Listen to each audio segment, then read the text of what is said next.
What's up, everybody? This is Sean Ostino here, and I'm your host and caster for tonight. Thanks for joining us on the Mobcrush League PUBG Mobile Tournament powered by MGL, and I am joined here by my awesome co-caster, colorful, wonderful Irishman, Imperium. How you doing, buddy? I'm doing pretty good, Sean. Absolutely exciting tournament we have ahead of us. It is duos, 3 games, and a $500 prize pool. Pretty spicy. Yeah, it's pretty good. We're going to be showcasing a little bit of a different format tonight here on the Mob Crush League PUBG Mobile Tournament. Last time, we did have a solo tournament, third-person perspective, and we were all on a wrangle.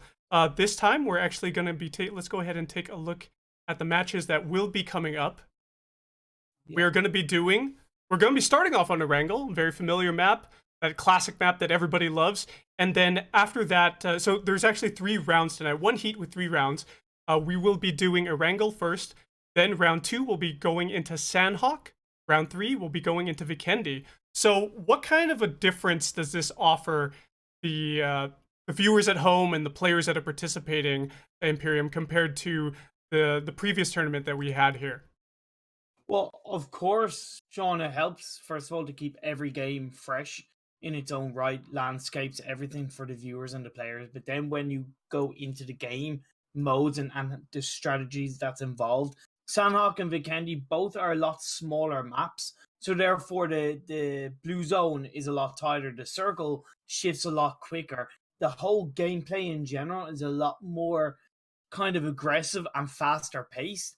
There's still plenty of areas where you can loot up, and there's still nice kind of outside the norm areas where people can kind of look to drop, but there's a higher chance compared to Erangel that you're going to be hot dropping towards a couple of these enemy teams. So it should make for a bit more exciting gameplay, a bit more fluid gameplay than we normally see coming out from Erangel. Yeah, you're absolutely right. And of course, when you drop, teams are probably going to have drop priorities in certain areas, especially because we are having duos versus Yeah. solos that we had in the previous one. We are going to have a different setup. Well, it's going to be a different prize pool split. Same prize pool amount. We're going to have that $500 that everybody's fighting for in the prize pool. The lion's share of that, the 300, is going to go to the first place team. But as a team, you're going to be splitting that amount. Hey, look, it's still not a bad way to spend your evening, right? You know, play a couple of PUBG Mobile games, take home $150. That's a pretty good evening's work in my account, in my books, Sean. And what I like about the fact that it's duos compared to solos is that it's also going to promote a slightly more aggressive gameplay, especially for teams that are, let's say, more synergized together, because they can support each other. You can look to really help each other out in those games, be a bit more aggressive, look to flank those buildings, look to really take over those compounds and get those kills. So we're going to see, hopefully, like I said, more aggressive gameplay. Yeah, you're absolutely right. And then when it comes to maybe staking out locations, you can have somebody who's the spotter. You can cover each other's Yep. backs very easily. You can cover more corners, clear houses easier. So that allows you, especially if you're on the top level, if one of your teammates is absorbing a lot of damage, that's where you can take advantage and go ahead and wipe the other team out that's Exactly. coming in at you. You can do damage rotation, which is a lot better compared to if you're doing solos and you have to heal up. Of course, but that requires synergy. So we're going to see these players, some of them that are just, let's say, coming together for this tournament for the opportunity to take home a splash of that $500 prize pool. But then some of them could be very established friends that do play often together, whether it's as a squad in other tournaments or whether it's as a squad in other scrims. So we're going to see a great mix, and I am very interested because there's a lot of players. There's a good few players in particular that I personally know from general PUBG Mobile and other games that have a lot of skill that I really haven't had a chance lately to see what they can do on the battlefield. Now, when you were talking about there's some players that you saw when we were looking at the teams that have registered for this tournament, are there any in particular that stood out to you? Of course, so we do have Iraqi Zoro and Mac Daddy B, both Ooh.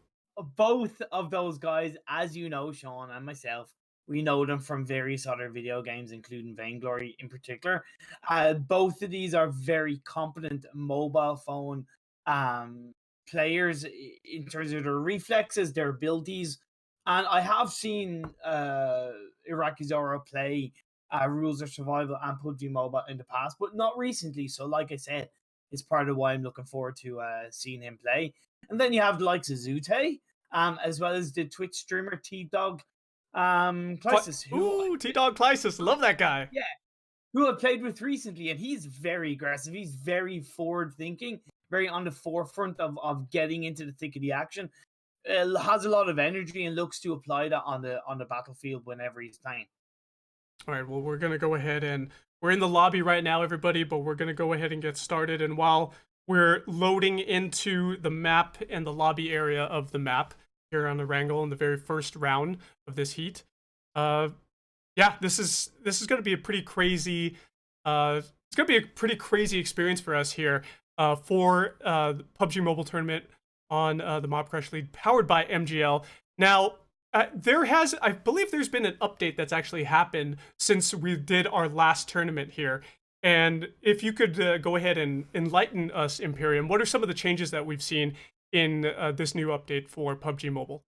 In fairness, there hasn't been too many changes. It's generally being kept very balanced. It's more the let's say the optimization changes within the game. There has been a bit of a nerf to the likes of grenades, a tiny bit, but overall the game feels very similar. Nothing is out of place.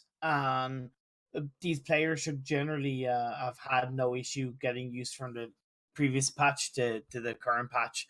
Go on. So I'm expecting nothing different than what would have been normally expected. Was the Scorpion one of those weapons that was just added recently, or was that already in the previous patch? That was in the previous patch. That was in when we played when we had the solo tournament. That was in that one as well. So the Scorpion is there. It should be utilized if somebody gets a chance to use it. But of course, the Uzi is also one of the main attractions. But either way, the plane is looking to go across this map. These teams are looking to drop in various areas. Wrangle map showing us, as we talk about military base, Pachinki, George Bull, Yasnai, Roshak, all those areas are very popular. Yeah, we're actually having a pretty much south to north drop here. And of course, a lot of players already dropping down there, what looks to be near the military base. They want to get that high tier loot. They want to make sure that they get down there and get that before anybody else. And we're having pretty close drops, I feel, compared to the previous tournaments where there was a lot of fanning out along the flight path here. It's still early, so it does seem to have actually a little bit similar of a drop path. So we'll see how it goes, Imperium. Yeah, and the good thing is that we have 80 players in total, and sorry, 90, my apologies, in this tournament, in this first game. So there's a lot more bodies to be killed. There's a lot more players to be really taken out. So we should hopefully see a bit more action. I do look and see Team 16 and Team 44 are in the crates by Nova in the military island. So that's something that we could see. But there is also cluster teams on the coastal area outside Pachinki, Sean Astina. Yeah, let's see if we can go ahead and take a look right there. Right outside Pachinki, we've got some teams in the school area. We've got some teams as well in between Pachinki and the farm area. So we can go ahead and take a look to see if anybody is over there getting close to each other. We've got some teams that have already landed. They're looting up in the buildings. By the way, guys, be sure... Ooh. Oh, we've got some action already.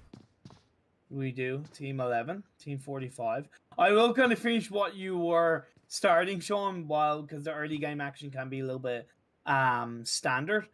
If you do, guys, have any clips that you create and want to post on Twitter with the hashtag Mobcrush League and the hashtag MGL, you will be entered in a chance to win a gift card. So please get your clipping done, post them on Twitter with the two hashtags, and be in a chance to win a couple of vouchers. That's right. Upload your clips to YouTube, then tweet them at us. Include both those hashtags, hashtag Mobcrush League, hashtag MGL in your tweet. And your tweet may be featured on stream, and you'll let everybody know that you're watching and having fun here on the Mobcrush League PUBG Mobile Tournament powered by MGL. We've got Krot in the building. Yeah. He's very, very low on his health right now. He's got an Uzi. He's got 25 rounds in the clip. Super low, but it looks like he is slowly healing up a little bit. May have taken some painkillers right there. He managed to pick up an adrenaline shot, Sean. Oh, it's an adrenaline shot. There you go. Yeah, adrenaline shot. That's a full-on health boost, essentially, that is going to revive him very heavily. Like you point out, he's got the Uzi from a long-range distance from a player being in another compound. It's not the best gun. But if they do look to push into, as we do see, into Team 11, it will be a very effective gun. But with the smoke grenades being pulled out, I think Team 11 are looking to just kind of distance themselves a little bit and space themselves out. They found him in there. Krot was taken down so easily because he was so low on health. But it looks like Pew was able... Was he able to take him out? He was. He was able to down one of the members of Team 11 right there. What I kind of don't get, in fairness, Sean, was that, and that was great synergy coming out from 5. In terms of the support they played out onto each other, they followed up on that forefront. Whereas when you looked at Team 11, I'm all for being in separate buildings, but if one of them is in the building where the enemy is pushing forward, you need that level of support. That was a bit of a mistake coming out from Team 11. They will be down to one player. If I was him, I would just run away and get out of there. You've got a big map that you can stay safe from. They're inside the safe zone. No need to take on a 1v2 situation, in my opinion. I wanted to point out that Kingsman 2 is the name of Pew's team. Pew and Trot.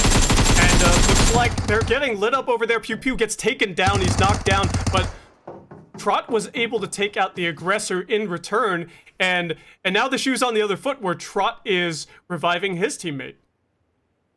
Yeah, but that's okay because they got the kill, they got the squad wipe, and also that's 2 kills for their team. So that's a good start. It's well played, and that's the advantage of being a two-man advantage in these little skirmishes. So Sean, we see the circle occupying a decent bit of military base and the very kind of east side of the map. Obviously, a good 35% of it is water, so it's not too bad. It will obviously move in. We could see a military base finish, though. That's something I'm interested to see. But a little bit of action coming down. Yeah, I'm looking at 26 right now, actually, and Chuti Yar is getting some shots down on the enemy teams. It looks like we do have El Troll, who we remember from the last PUBG Mobile solo tournament here. He's got a little bit, he's got about 50% damage on himself. He's backing off. He's got a little bit of a disadvantage when it comes to being on the low ground, but he's spotting out Chutiar, Team 26. He's looking to get some damage on him. Good thing he's got that little dip that he can kind of peek around. He's overall actually got slightly a little bit of better protection. Plus, he's got his teammate, John Spade, flanking kind of around the opposite side that Chutnyar has to be careful of. Grenade is going out, doesn't quite connect. He's now going to try and flank around a little bit. Maybe reposition himself. Hopefully that Chutnyar wouldn't have seen that. And then he's going to look to revive John Spade and make that a 2-man squad situation. It would be better for him to revive and give his team the best chance of moving forward. But he's got to be careful. Chutnyar could be aware of this, and he could be flanking around. Let's see. Could be flanking around. He's not. He's doing the sneaky snake move in the grass. He's a little bit scared and spooked, it looks like. And he's still going towards the northwest area, just trying to get into this car. It looks like he's just retreating for now because he feels like this could be a 2v1 situation, which it very well will be. And he's getting lit up from behind, taking some damage while he's in this vehicle. That's the danger of being in those vehicles. You attract a lot of attention to yourself. Yeah, you do. In fairness, that's absolutely, great play by El Troll to revive his teammate. Actually, clever play coming out from Chutnyar. So overall, that kind of worked out for both teams, surprisingly. Sean Ostino, and in the early game, those kind of situations, that's the best way to play it out. Early team fights, not really worthwhile. even though I said we'll probably see a bit more aggression because we're CGO squads, why not in the early game? Why push it out? Why be, the dangerously aggressive? However, there also 40 and Team 8, as well as even Team 22. 3 squad situation. I'm looking at TMD Rinse right now, Team 5 and Team 27 in the Pachinki area, yeah, north, near the school, and we just did have one of those members from Team 25 go down, and it looks like King A is picking up and looting up that corpse. Still a lot of teams remaining. We've got 41 teams left, fully alive, 73 players alive on the Erangel map so far. Yeah, I'm just having an overview of this map right now. There is the teams. Yeah, I was gonna say there is some action going on over here near the mansion. Let's go ahead and take a look. Jugs 666, Team 15 actually. Jugs and Clark 666. They're in that buggy, and it doesn't offer too much protection, but they're, it looks like Clark is down to about half health, and they're getting shot at. They were able to get that kill onto Team 3, and that's going to be a squad wipe. That's looking pretty good for them. However, Team 28 and Team 50 over in between Shelter and Prison, we have a bit of action going on over there, Sean. And Team 50, Flare Galaxy, have been able to take over that squad, and that's another kill going over. Yeah, we've got action going on all over the map. See, that's the thing, when you have just so many players still left alive and so many teams. If you look at actually the top area, top northwestern area over here, Lionel and his teammate have got themselves in a bit of a pickle because they're actually outside the zone, it looks like. And they're getting hurt. They're severely, and they're very far away from the safe zone, the play area. Yeah, but in fairness, it's actually not a bad strategy to have, Sean, because in the early game, as you do see, Team 15 are taking a couple of shots from Team 25 on a side note. Yeah, so I'm on them right now. It looks like we have the DP28 on El Troll. And that's a pretty good gun to have as a light machine gun when it comes to early game skirmishes like this. Yeah, it is. It's a great gun, especially with the red sight. You're able to get just really nice, clean shots off. Use that gun to its best of its ability, especially from a decent range distance onto the enemy team. So yeah, you're dead right with that, Sean. Hopefully you'll be able to make that count, make it work. However, consistent action going on over this game for now. We're down to 67 players alive, over 38 teams. And just to kind of say, it's not a bad strategy what Lionel and Team 42 are doing, which are the team of Nitro Lucid, if I'm correct. No, sorry, not Nitro Lucid, no competition. It's not a bad strategy because in the early game, Sean, the tick damage from the blue zone isn't really high, and teams don't expect you to be in the tick zone, so therefore it's actually a safe strategy to play in the early game. We do see it happen pretty often. So yeah, let's see how it works out for them. Clank and Jugs 666 have both taken a few shots, and they're in that house trying to maintain their position. El Troll and his teammate know that they're there. Looks like we have WBZ getting wiped out over on the other part of the map.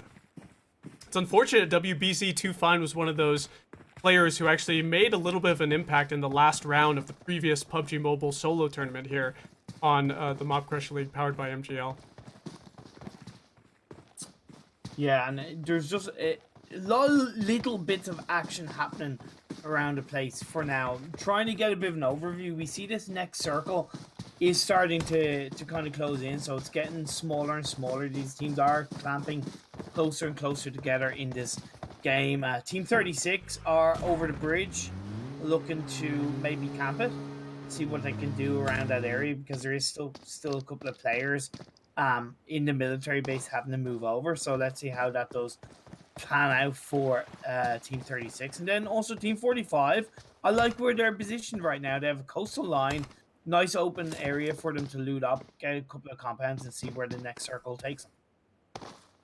Yeah, I'm looking at Pew Pew right now from Team 45, and yeah, you're right. That coastal area is going to be helping them out. We've got a little bit of action here in the northwestern section of the circle. OM Zute is trading shots over there with an enemy team. Yeah, you see, Zute and Uneven. Zute is part of a team that was recently acquired by Confound. They are actually over in DreamHack in Dallas at the moment, believe it or not. Sean Ostino, so as far as I know, if I'm correct, Zute is playing from DreamHack, essentially from Dallas right now. So hey, look, he's making the most of any situation he can to play, and followed by Even. He's going to look to try and claim a little bit of prize money for himself. Uneven is part of Misfits. So, you know, you have these pro players that are looking to really get the most out of this tournament, out of the Mobcrush League, powered by MGL. We did have Zute get some shots connecting onto Seagut on Team 22. He's hiding behind that tree there, and he's getting some sniper shots off. Unfortunately, we do see Zute in that car now, moving away, but I don't know if he knows. Maybe he does know that Uneven is behind the other side of that mountain, and he could flank him out, but it would be a 2v1 situation. Well, Zute, getting the job done. Gonna knock down onto one member of the Hammers, Sophia. Now lights out Seagut. Trying to support his team right now. Smoke grenades have come out. But Uneven, along with Zute, they're looking to flank. They want to get that kill. They want to get that squad wipe, Sean. Yeah, they know that they're in a bad situation right now. They know they're trying to revive. Looks like Hammer Spectate's going very, very low. That was the squad wipe, Sean. That was a total squad Zute wrap right there. Uneven. Yeah, Uneven and Zute, despite even being Uneven taking a lot of damage, he was able to survive, and looks like he was able to just help him out very effectively there by flanking out. Very good work by Uneven and Zute. It was very good work by them indeed. And Uneven got both of those kills, it looks like. Yeah, he did. He did indeed. So really great work in general. But Zute flanked around and provided that level of support, and it was essentially a 1v2 situation. But now, Team 12, King Swallow trying to get a couple of shots, I believe, possibly to where either Team 43 or Team 2 are. Talking about Team 2, that is Iraqi Zoro and Mac Daddy looking to take on Team 25. They're in the same, litter of compounds, litter of buildings, trying to flank each other out. See what Iraqi Zoro can do. The Vainglory heydays, hoping to give him as much glory in the PUBG Mobile world. Those were the good days, weren't they? Let's see if we can. Let's see if we can take a look at Iraqi Zoro right now. See where he's going at. They know where they are. They know what direction. Yep, John Spade and El Troll, who we were talking about earlier, they're in the vicinity, right near Mac Daddy and Iraqi Zoro. Yeah, what I like is Iraqi Zoro knows John Spade is on the roof. John Spade has VSS. VSS is a good early game gun, because it has a 4x scope automatically. With only it does have 9mm rounds though. Yeah, it does. That's the thing. But it's still a decent early game gun from a distance, and actually in this situation being able to flank onto the roof compared to, let's say, having a red dot sight. So let's see if we can take advantage of that. But with El Troll behind that wall, I do actually like where Team 25 are positioned. Let's see if they can get the better of them. Team 25 is otherwise known as Team Boroken, and that is consisted of El Troll and John Spade. Twinkles might be getting into the mix too. Is he nearby? It looks like him and his team member might be joining this Mexican standoff and getting some kills of their own and throwing a little bit of an upset into this this team fight. No, I think Team 16 are just driving away, minding their own business, so to speak. Overall, I don't think they would have had a clue that two teams were there, so they're just getting into the say-so, because, like, in the circle, it's going to be closing up soon.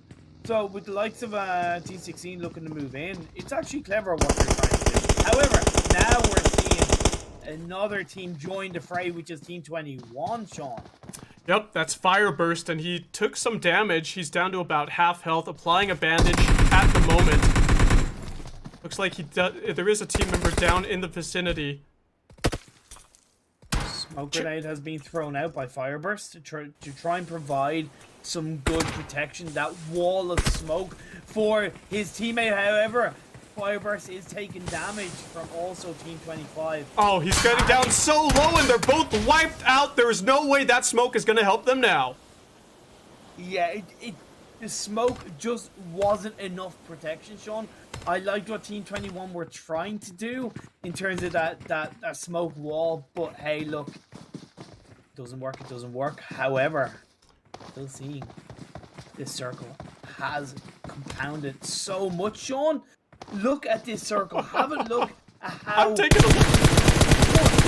Good. What's really interesting is that like a good 40% of that is the water, Sean, and that has to end on land. So that means teams are better off occupying the north end of that circle, just underneath school and to the east of Pachinki. If teams can kind of where Team 15 are, where Clank 666 is, that would be essentially the perfect place. We've got a lot of teams still left. 44 players alive. A supply drop is coming in right in the middle there. John Spade and his teammate, El Troll, looking at Arakazora. We've got another team entering. It's Team 44. We've got Stanley over there. He's become a bit of a target along with his teammate, and they're down! Stanley is taken out, lit up. The knockdown was so fast, his bullets just filled his body, and he is gone. Yeah, and now they're turning their attention straight on to Team 25, who have managed to survive for so long. That is Team Is it Boriken? Or Boriken? It could be an allusion to Borique or Boricuan, which is Puerto Ricanos. Man, why do these people pick such weird team names? It doesn't make sense. But it kind of looks like it says broken, but it could also be a play on Borique. I'm just gonna call them Team Broken, to be honest. But no, Team Boriken. They managed to survive 2 teams flanking in, but right now, Rocky Zoro and Mac Daddy B, they're going for the kill. They're looking to hunt.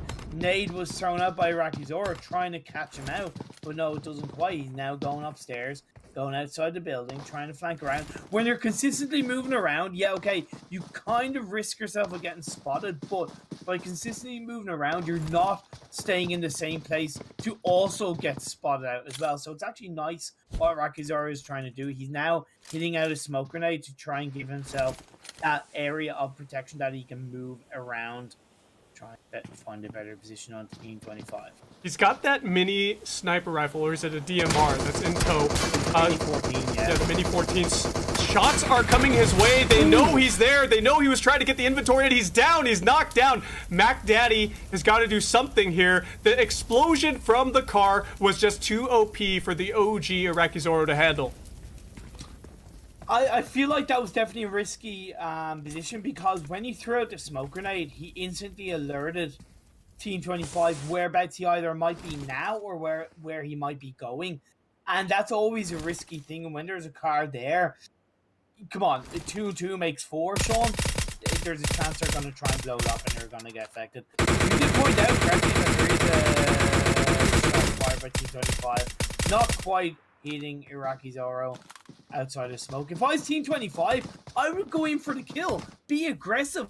Take that team fight, because you're in a 1v2 situation. That's so unfortunate. But on Iraqi Zoro's end, he was able to get over there into the building where Mac was and got revived. So now it's gone from a 2v1 to a 2v2 situation, and Mac is pushing. Yeah, he kind of does right to push now, because they're back to a 2v2 situation, as you correctly pointed out, Sean. Iraqi Zoro does need to be a little bit careful. He's drinking that energy drink, trying to get that sustainable health on his side. They do have the circle. They're in the middle of the circle, actually. So with 34 players and 20 teams still going in this game, in this first game, Sean, they're going to have to be careful of teams kind of flanking around all around them. So, you know, one of these teams, in my opinion, has to make the push to get that squad right so they can control that compound all by themselves. Let's see if we can check out King Swallow. Oh, it just moved away from another team that was getting shot right there, but it looks like El Troll might be throwing out some shots as well and maybe finishing off Iraqi Zoro and Mac. They're throwing grenades. Smoke is down. El Troll gets lit up as he's coming in with the smoke grenade in his hand. There was no way he saw Mac Daddy was eyeing him with that scope. Great play coming out from, it was actually Iraqi Zoro that actually got him, not Mac Daddy B. Mac Daddy was actually knocked down. So great play either way coming out from Iraqi and Mac Daddy, the team of Brownie and Vanilla Ice Cream. I absolutely love that team name. However, let's turn our attention to Team 43. Sean, they are in a bit of a team fight outside that circle. Yeah, we're They heading. had one kill. Yeah, we're gonna see if we can head over to them right now. I think they managed to get that squad out before it happened. However, one of their members did get taken out.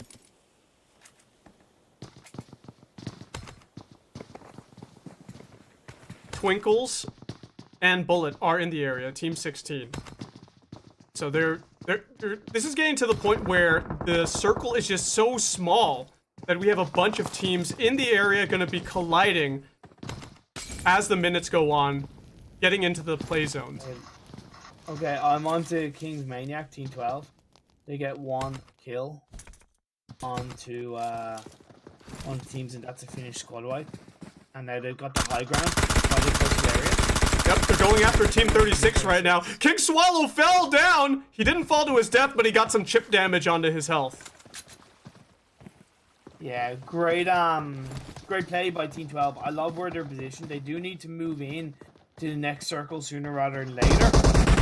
But they have a nice good area, they have nice protection.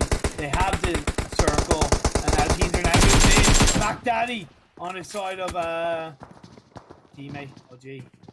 It's that knockdown. Great play coming out from Team 12. Really nice position. Making the most of where they are. Getting those kills. That's 7 for them. Yeah, that's a lot of kills for their team to have right now. And let's talk about King Swallow for a little bit. This guy made such an impression during the first solo PUBG Mobile Mobcrush League tournament.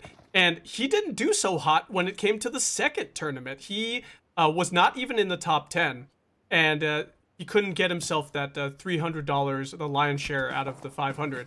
But this time, this guy is making an impression. This is a chance for vengeance for King Swallow and his team member Maniac. Yeah, great play, especially his teammate Maniac, who's gotten 6 of those kills. That's some really clutch shooting coming out from him. But like I said, they've got, you know, 50 seconds to move into the circle. They might try and make the clever play of going into the water and getting across into the circle via the water, but the safest bet would be for them to move in because they've only got 30 seconds. As you see a smoke grenade being thrown out, they get actually a vehicle. They're going to try and move in to the circle via the vehicle, and now we do see actually going into the circle, which is MSF Uneven going up against Mac Daddy. Yeah, Mac is, it looks like he's by himself now. Iraqi Zoro, I saw him get knocked down. Did he get taken out and eliminated? It looked like he did. Yep, he is gone. And it's Mac all by himself there in that building. He's just trying to survive. They have 3 kills for the team so far. 2 kills via Mac Daddy. There's a lot of shots coming out as the circle gets smaller and smaller.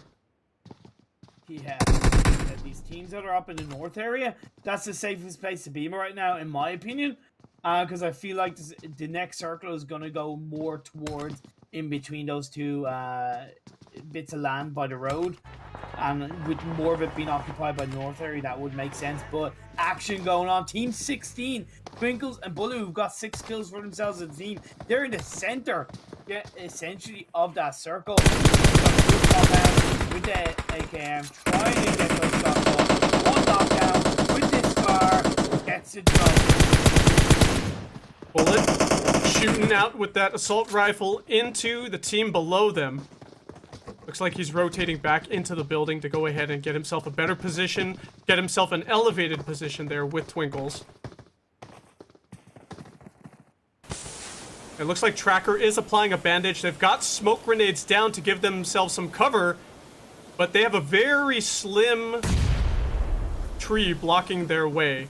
But they are moving and rotating away so that they can change position, reposition, and make sure that Bullet and Twinkles do not know where they are. Yeah, it's much better that they look to create that smoke road, that smoke trail that they can move with. Because they do have to get into the circle and they don't have the high ground. They know they are compromised in terms of their positioning. Now they've been able to successfully, only half successfully get into the circle and into an area of protection. Trapper being knocked down to below half health. And then Tracker is knocked even further down. That's what Trapper and Tracker are going to do. Twinkles and Bullet are doing A-okay, in my opinion. They are just hanging out. They've got full health. They're throwing down grenades whenever they can. They're shooting down those assault rifle rounds right over at the enemy team. And that's allowing them some pretty good control of the play zone. Yeah, Mac Daddy getting knocked down onto King Mania outside that circle as the side of King, and then Uneven also getting knocked down onto King. That's two members. That is the King team taken out. Kingsman 2, I believe, Sean. That's so unfortunate. We were just talking about how they were doing so well. Last time we saw them, they had 7 kills for themselves as a team kills. And Uneven from Misfits taking down Natural the Goat. He's all by army, Sean. One-man army. He's a one-man army. Zute has been killed and eliminated, but Uneven, he's looking for more blood out there. He's got all the kills for himself.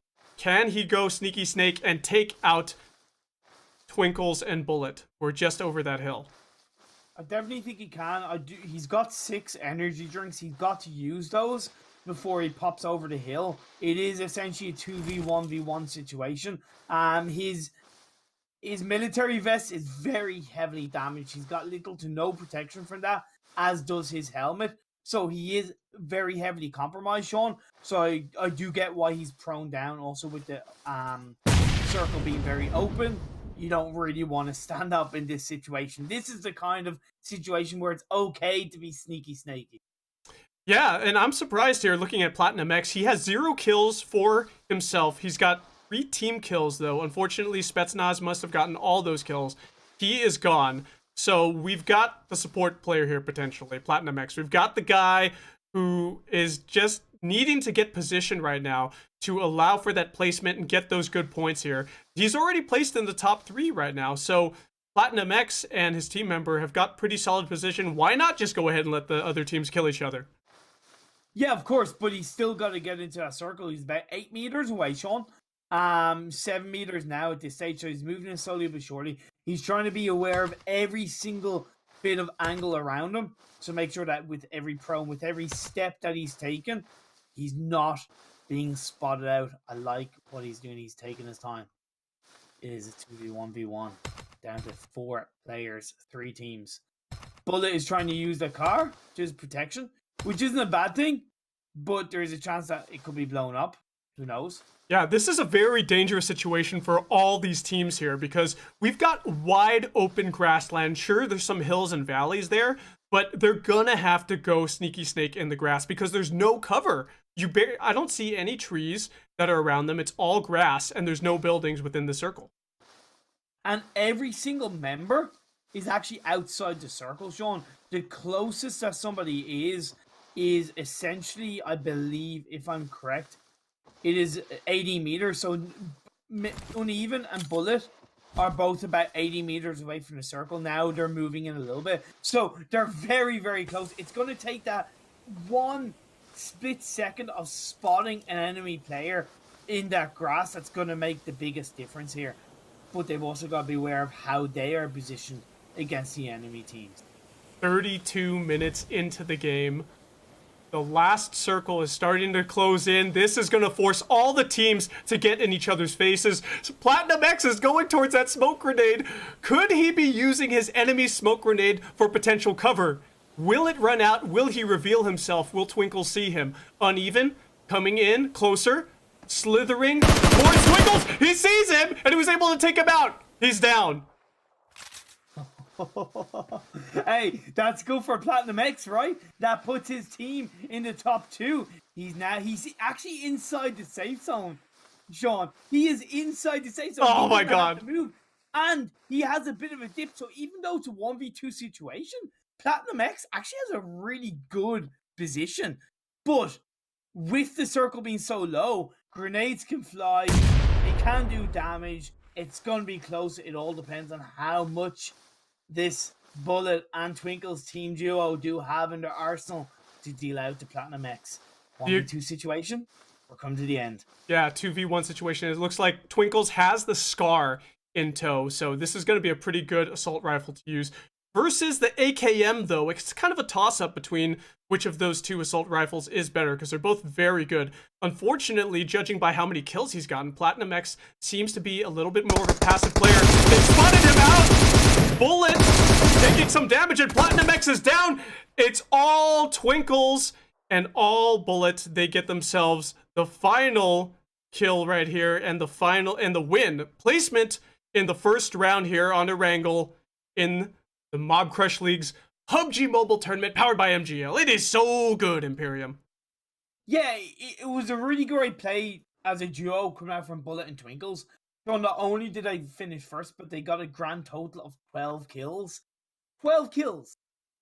Ridiculous play coming out from them. No team really matched their overall aggression. And other than maybe Kings did really well, but they finished in 7th.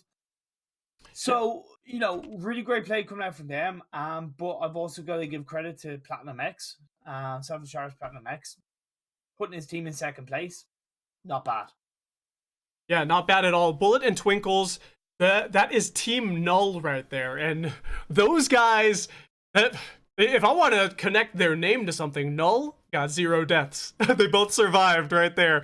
Yeah, and it's funny because we actually saw Platinum X and his teammate, their team name is Dead Last. So they were the dead last ones to die. Kind of a good joke. No, not really? Okay. Shaking my head. Let's just gloss over it. Let's just move on. But yeah, it was really good to overall see these players kind of be a little bit aggressive. I do think that we saw an unnecessary amount of early game team fights. I know I talked about how it was going to be generally more aggressive, but just when it comes to the overall strategy, do what Platinum X did. Avoided hassle, avoided confrontation, so to speak. Yes, he didn't get any kills, but he got his team to 2nd place overall. Placement points are pretty much more important than kill points, at least to begin with, because you only have 3 games. So you want to make the most of your placement points. If you get a couple of kills, that's kind of a bonus in my eyes. Yeah, I absolutely agree with you. And it's smart. What Platinum X did was really smart, you know, like he survived. He had the AKM. He stayed on the outside of the circle. He snaked through the grass to allow lesser visibility. And honestly, it's the aggression that ended up coming out on top versus the passive sneaky snake gameplay. And that's where Twinkles and Bullet came out on top, because they were so aggressive, like you said, Imperium. They had 12 kills for their team, 8 and 4 respectively on those team members. And Twinkles, that's the guy to look out for. We just saw him in the previous PUBG Mobile tournament here with Mobcrush League, and that guy was making an impact in the games, and he's really showing up tonight and making a huge impact here in this duo tournament. Yeah, he's obviously a very, very talented individual player, and then working well with Bullets, getting the job done. As a duo towards the end, they did a great job of getting up and using each other as a way of actually spawning out Platinum X. Because what he did at the end was, okay, look, I'm going to stand up, bait him into shooting at me, then you'll be able to see where he is. It worked absolutely perfectly executed. Hook, line, and sinker. So really great play coming out from them as a team. Do you want to talk about Rakizaro and Mac Daddy B? Those 2 players worked pretty well together. I do feel that they were in that confrontation with Team 25 for just too long and for an unnecessary amount of time. Where they had to use a lot of resources, they kind of had to really kind of. It was taking away from, in my opinion, the overall goal, which is to finish as high as possible. But they still did play pretty well as a team in my eyes.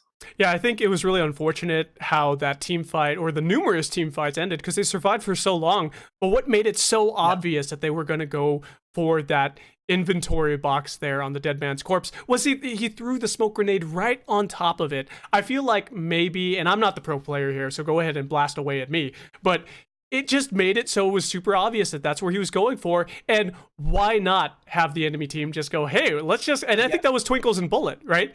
Oh no, it was El Troll. I'm sorry. It was El Troll, actually, and his team member.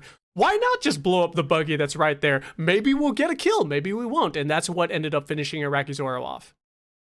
Yeah, like what Iraqi could have done instead, Sean, was he could have actually blown up that buggy himself, then thrown the smoke grenade, and it would have protected him a lot more if he did want to take that loot, or if he did want to reposition. But if you reposition, if you throw a grenade and then give an obvious sign that you're going to reposition to there, the obvious answer for the enemy team is to blow up the buggy and hope that you get a knockdown/kill from it. And that's exactly what he did. So it was just that kind of lack of slight thinking in the moment by Iraqi Zoro. But I know what it's like from playing PUBG Mobile a lot recently. It's tough.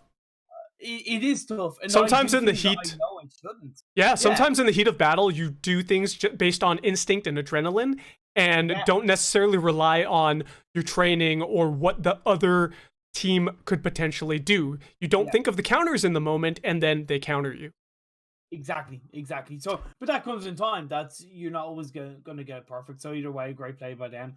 So really interesting first game. Like I said, early game action was a little bit more than I thought it was going to be. As a caster, that's kind of a good thing, but as somebody that's kind of analyzing what players and teams should be doing, I kind of think, no, it's not the right thing to do, guys.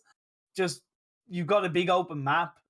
If you happen to come across an enemy team, either take on that team fight or essentially get away, or hold the buildings for a little bit. But if you're not confident you're going to take on that squad, don't. Just look to back away. That's interesting that you say that about the maps. You know, the big open map for Erangel. Maps are going to be changing coming up, and while our admins are still calculating the points, we will go ahead and go to a short break, but we'll be right back, guys. Be sure to clip your favorite moments from tonight, upload your clips to YouTube, use the hashtag Mobcrush League, hashtag MGL, and tweet them at us. Include both tags in your tweet. And you guys, remember, you could be featured on stream, and we'll be giving away some gift cards to the lucky winners if your clip is selected. So we'll see you guys in a few minutes.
What's up, everybody? This is Sean Ostino, your host and caster for the evening, and welcome back to the Mobcrush League PUBG Mobile Tournament powered by MGL. I am joined here with my awesome Irelandia buddy, Imperium. How you doing tonight, Imperium? Imperium, I believe you are muted. If you haven't unmuted yourself, good sir. Now I'm muted. I would say that's a technical issue, but that's me just being a potato issue. It's okay. We still love you, dude. So yeah, we've had a fantastic first game. So really great to see the wrangle action get underway for these teams. But we've got Sandhawk coming up next, and I do love Sandhawk. I've really been playing it a lot recently, Sean. And as a map, really love how aggressive and forward it is as a map. Yeah, Sandhawk, we just played on a wrangle. Sandhawk is going to be the next map we will be going on to. Let's go ahead and let's get that switched over, perhaps. I do there have we to go. get into the room myself. Yeah, be sure to get in there. Game code is available. The room code. Action. Yep. But Sandhawk is it's one of those maps that's got a very interesting theme to it. It almost feels like a Malaysian, Indonesian kind of theme to the map, which is very different compared to the other maps. Like when I think about Sandhawk, I think about the Guns N' Roses song "Welcome to the Jungle." And I just think like, "Welcome to the Jungle, we got fun and games." Like, you know, in terms of you're dead right. I think I like the somewhat the Amazonian rainforest kind of thing, and just the jungle with the it's I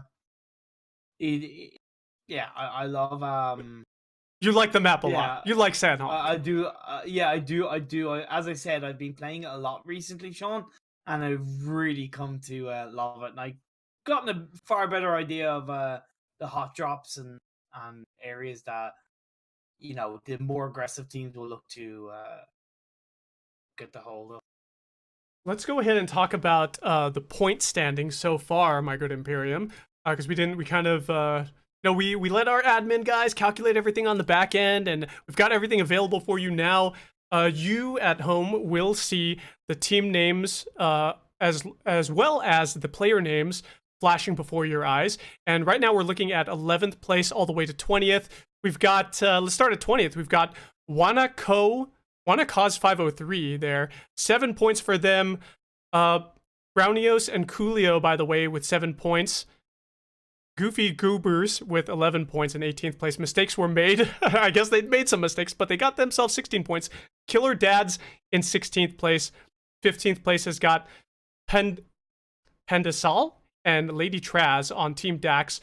Law, who we were following a lot during that game, got 14th. Wonderbots, 13th place. Kingsman, that's Nox and J Sport. They got themselves 12th. Mac Daddy and T-Dog actually got themselves 11th place there with 32 points. Let's go ahead and move over to the top 10. Top 10 right there. 10th place with 33 points was Gachabis and Sandy's. 40 points in 9th place was Beg for Mercy. Bob Squad, 41 points for them in 8th. Team Volted 2, 49 points for them in 7th place. 57 points for Chew TR and Shroud Trippy on Team Desi. 5th place, Brownie and Vanilla Ice Cream. That's Iraqi Zorro and his crew right there. 77 points for them. Boy. Trapper and Tracker, 87 points for them. So a 10-point gap between 5th and 4th place. Gets a little bit bigger when you come to 3rd place. Dem Boys, 102 points, 108 for dead last. That's a lot of points for them. And Bullet and Twinkies, Team Null, ended up getting 146. That is a 38-point gap between 1st and 2nd place. And it gets even bigger from there. Now, Imperium, I'm not sure if you have the, we're going to talk about the point system here. I'm just going to briefly go over it. I don't know if you have it up. But No, I don't. for first place, we do see that first place gets 110 points, 99 points for second place. Third place gets 90 points. Fourth place, 81. Fifth place, 73. And so on, so forth, all the way down the line to the lowest placement you can get is 30th place to get yourself 1 point. So from then on, it's all kills. And you get 3 points per kill that you get. So that pretty much shows how well solidified Team Null is, because they had 12 points, and that's the 36-point gap right there that they had between them, Exactly. or 38-point gap, I think, between them and second place. That's a pretty huge difference. It is, and that's why you've got to have that balance of being aggressive and getting a high placement point. So even when you look at the likes of Brownie Vanilla Ice Cream, which is Iraqi Zoro and McDonald's B, they didn't finish the highest. I think they finished placement points was 8th, 7th, or 8th. But because of the amount of kills they got, it helped increase their overall standing and has put them into 6th overall. So it's things like that. Now, I have to say, it is pretty close between second place and 5th place, Sean. There's only about 30 points, 31 points between them. So there's a lot to play for. There's a lot of, points to really be made up. And by no means is it Null's game to lose. But with that points lead, it does give them a bit of a safety net going into the second. Just a moment, taking care of some stuff on the back end. Yeah, so it's going to be really interesting. Of course, we want to see these teams play a little bit cleverer in terms of how they position themselves. If you're an aggressive team, go for somewhere like Boot Camp, go for somewhere like Paradise Resort, because those two areas in particular are very aggressive, and a lot of teams that really want to get those early kills will look to hot drop in Boot Camp and Paradise Lost. But if you're a very safe player, look to drop in the far south or the far north of the map and then move in from there. Well, we are still waiting on one player. It looks like one player has not downloaded the map. Unfortunately, we're going to have to start anyway. Players are responsible for downloading the maps before the tournament begins, and we're just going to go ahead and start anyway.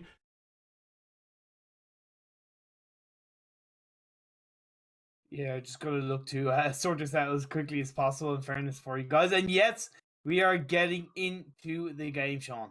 Yep, we are loading into the map right now. So you were talking about the hot drops. I don't know if you mentioned the weapons that are there weapons that are more prioritized on Sandhawk or spawn more often on Sandhawk as opposed to other maps? Yeah, so you have like the OBZ. Yeah, OBZ.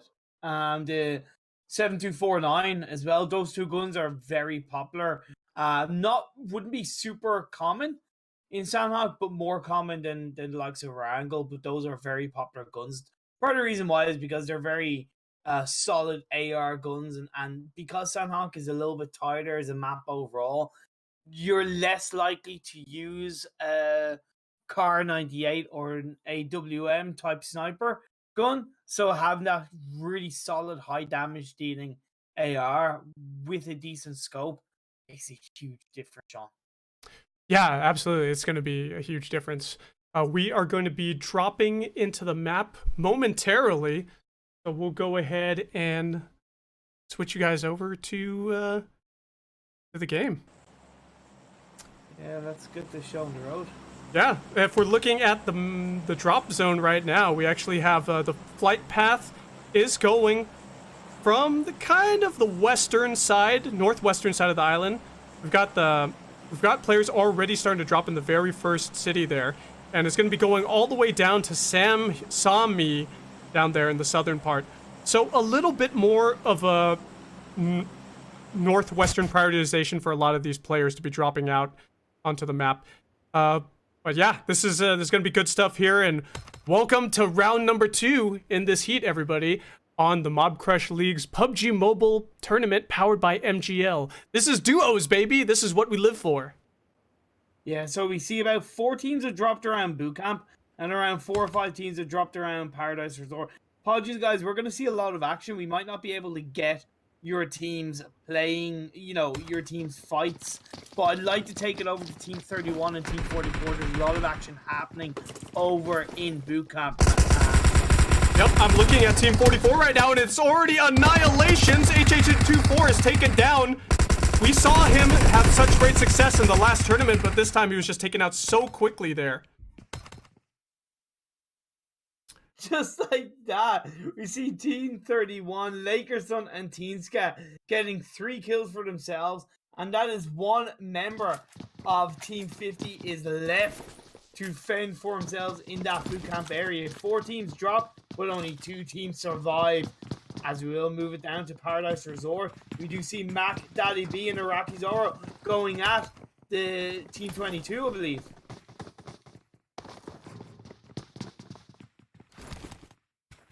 No, Team 22 get taken out. Baby, And now Team 48. Hey, he has Mac Daddy. what's it They called? do manage to survive. They get 2 kills. Their health is very low, but taking out that team, it's pretty good coming out for them. Looking at the circle, Brown. Sean, it's very interesting. We could see that North Oh, Island chicken, finish come on, for these teams, but a lot of it if we don't go down the other 2 ARs, you're gonna get destroyed with Sorry about this, guys. We've got teams Hey, communicating, and we can hear, Either we can hear them talking right now. Seeing if I can go ahead and... I can't, though. You can't?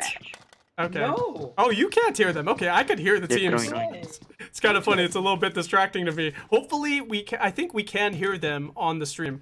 So hopefully we can have the teams mute themselves so that we don't hear them further.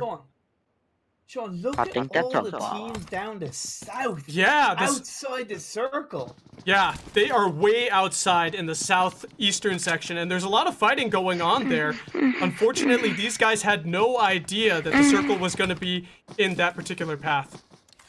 B4M John. Looks like he's down there. He was able to take somebody out. King Swallow just fell. Big storyline for him going down so early in the second round tonight. Like, there's so much action happening around, Sean, that it's really hard to get a grasp of, you know, where to go, if that makes sense. We do see Team 9 and Team 6 are in the very kind of south. They're very close to each other, going in those compounds down by the pier, essentially. Looking for each other. So shots off with that red scope. Bruh, chicken, there's a vector back at those houses. I'm looking at Team 20 up there near Ha Tin in the northern section. In the circle, Fireburst is grabbing some inventory from a dead body. You never know, bro. Drinking up that Get out of there, bro. Get out of there.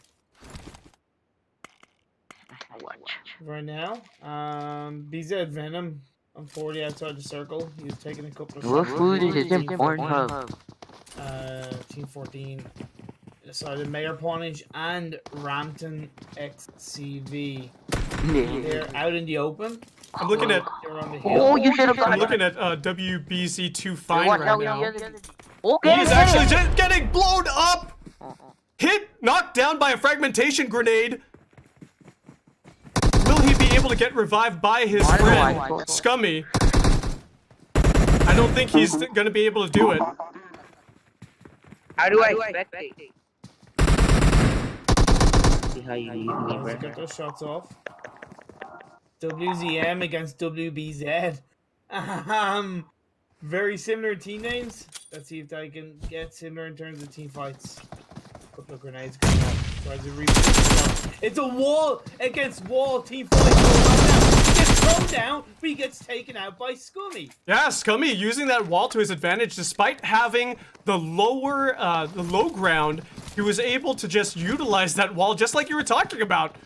Only took him down to half health. He's got that AKM, and he's going to be helping to Fine, reviving him. Very well done by Scummy. Yeah, very well done. Get the kill off. You see Iraqi Zoro getting a kill. Rapper is also knocking down a couple of people. Yeah, we do see a little bit of action going down in the ruins area. Sean Ostino, Team 7, Iraqi Zoro, Max IB going up against Daddy over Sanity over that loot crate as well. And they're going to be able to get that squad wipe, take out the loot crate, loot up the enemy team, and move on forward, all while being deep inside the circle. Great play by them. Yeah, really well done by Iraqi Zoro, the OG man himself, and Mac Daddy. Looks like they're surviving a lot better as a team than Iraqi Zoro survived previously during the last tournament. He didn't really make much of an impact in the previous $500 PUBG Mobile Mobcrush League tournament, but it seems like he synergizes very well with Mac on his team, and they're able to cover each other, support each other, and just make sure they revive each other as well. Yeah, exactly. I'm really surprised with the amount of teams that are outside the circle taking damage from the blue tick, and they're still trying to fight each other. It can't, I don't know. I'm just like, it doesn't make sense, Sean. What these teams are doing. Team 42, Team 20, Team 11. They're the clever cookies in this situation, as well as the likes of the people like Iraqi Zora and Mac Daddy B. They're doing the wise thing, but all of these teams having to move in from the tick zone into the circle, all while it's going to be going kind of closer to the water, closer to a bridge compound where they have to cross over. Man, you're putting yourself under unnecessary pressure. Taking a look here at Team 41, which is J-Don.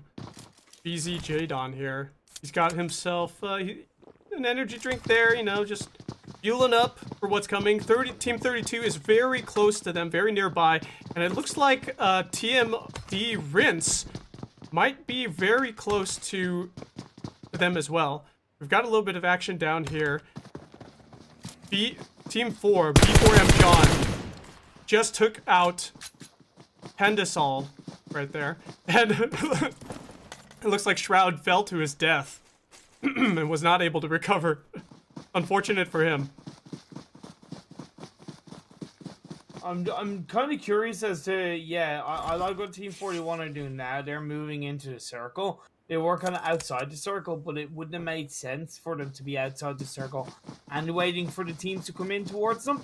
You want to make sure you're essentially somewhat inside the circle if you're going to look to take on teams that are moving in from the blue zone. As we do see Team 32 going on to Team 15.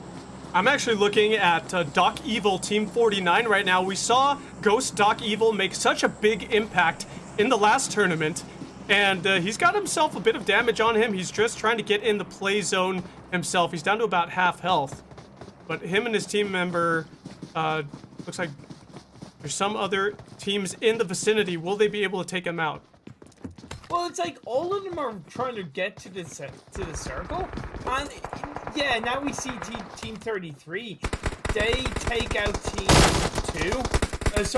Team 33 have taken out one member of Team 2. Now that's another member. That's a squad wipe coming out from Team 33. Nicely done by them.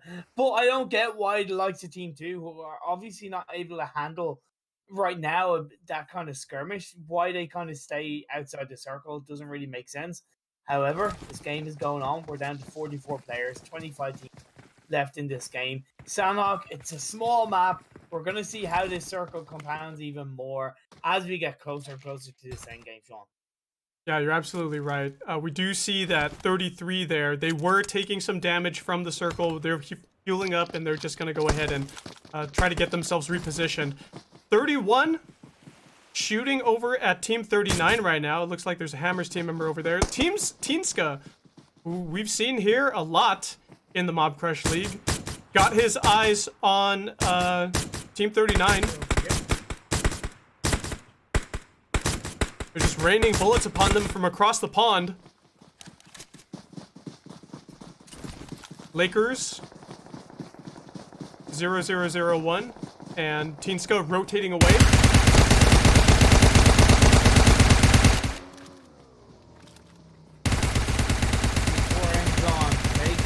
Damage now. Teenska and Lakers, he sees them. He heard the bike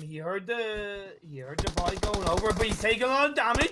Oh, Teenska down to such low health. John trying to get the 1v2 situation, but no, he gets taken down by Lakers, and that is Teenska and Lakers actively surviving that situation. That was smart damage rotation right there. Teenska took a lot of damage. A magazine was emptied at him. He was able to rotate away, hide behind that tree, and heal up. In the meantime, Lakers rotated around and was able to flank out the enemy, and that's how they survived that team encounter right there. Really well done by them. Yeah, really well done by them. We're getting to the next circle. It's going to be announced soon enough, Sean. All of the teams remaining are pretty much inside the circle. That's 22 teams. However, with the exception of the likes of Team 6, Team 40, Team 32, they're trying to move themselves in safely. We do see the circle compounded, but it's been more compounded very heavily from the north down to the south. So the likes of Iraqi's or Team 7, along with MacDaddy are very nicely in the say so. Now we see Zute and Uneven straight away reacting to that and looking to move into that circle now. Still a lot of action to come in this game, Sean. Omen version 2 is the team I'm looking at right now. Team 32, they've got their eyes on Team 40. Bemin taking a lot of damage. Will he be able to be taken down, knocked down? Not quite yet. King A was able to heal himself up. He's rotating away. Looks like we're seeing Rowan dropping down, getting knocked down, and Mithrun as well. Elsewhere on the map. I see them moving. They are just inside the circle. I like how some teams camp the edge of the circle. I'm all for camping the edge of the circle and staying around there because you can catch a lot of teams out, but you don't want to make sure you don't want to be kind of outside the circle too much. You don't want to be putting yourself under unnecessary pressure, but now they're trying to flank around. You see Kinez prone, trying to spot out Team 40 and Team 19. They see an opportunity. They know what they want to take, but they just got to wait it out a little bit more. 28 was getting damage rained upon them. Lady Traz applying that bandage, healing up right now. That circle is closing in on Lady Traz, but it looks like Marco from Team 6 is on the other side of that blue wall that's coming at Lady Traz. Yeah, Macro's just taking so much damage from that tick for now. Only has it. Yeah, that's going to be life lost. Lady Traz getting that kill inside the circle onto one of the members outside the circle. It just makes complete sense. So Lady Traz and Pandasol were on Team Dax. And Team Dax only has Lady Traz as the surviving member right now. 2 bandages in Lady Traz's backpack there. We'll see if he's going to go ahead and... Yep, he's going to go ahead and use up one of those. We've got some more action on the other side of the circle in the east. Matt throwing out shots but gets sniped down with the AWM from across the way all the way downtown. And it looks like Team 49, Ghost Doc Evil, and Matt are both eliminated from round 2. Yeah, Mac Daddy, he's managed to survive. T-Dog has gone out. T-Dog had gotten 2 kills. Told you he was an aggressive player.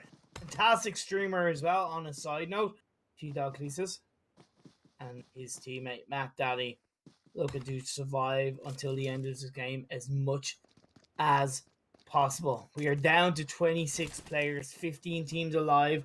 The circles, it has that mix of kind of inside the island but inside the mainland. It's, you know, there's that bridge compound that these teams would look to camp. Team 7, the team of Iraqi Zoro and MacLB trying to spot out Platinum X, who got himself into 2nd place in the last game, Sean.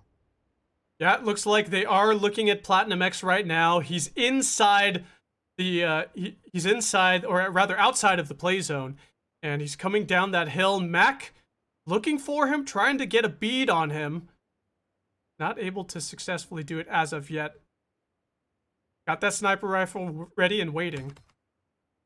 But as of right now, like he won't be getting himself a kill. This circle is getting so small. Teenska looks like he's in a bit of a skirmish. Team 31.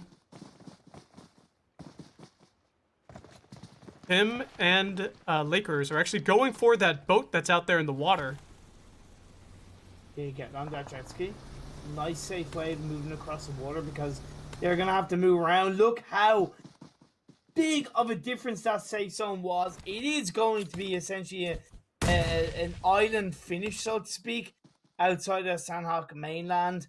These teams are going to have to move in, the likes of MacDaddy B, Iraqi Zoro. As we see Team 31, they're moving in via the jet ski, or at least attempting to. Nox is getting lit up on Team 11.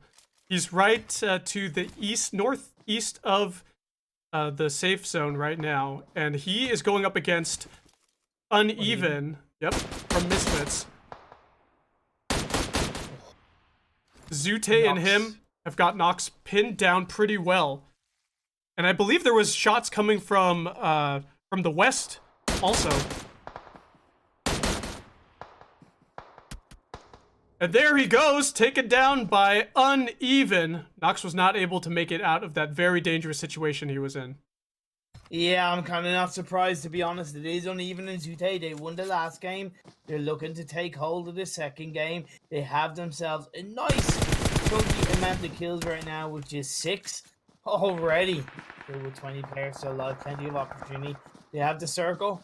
They have the island area. They have nice high ground and those rocks, those areas that they can hide behind.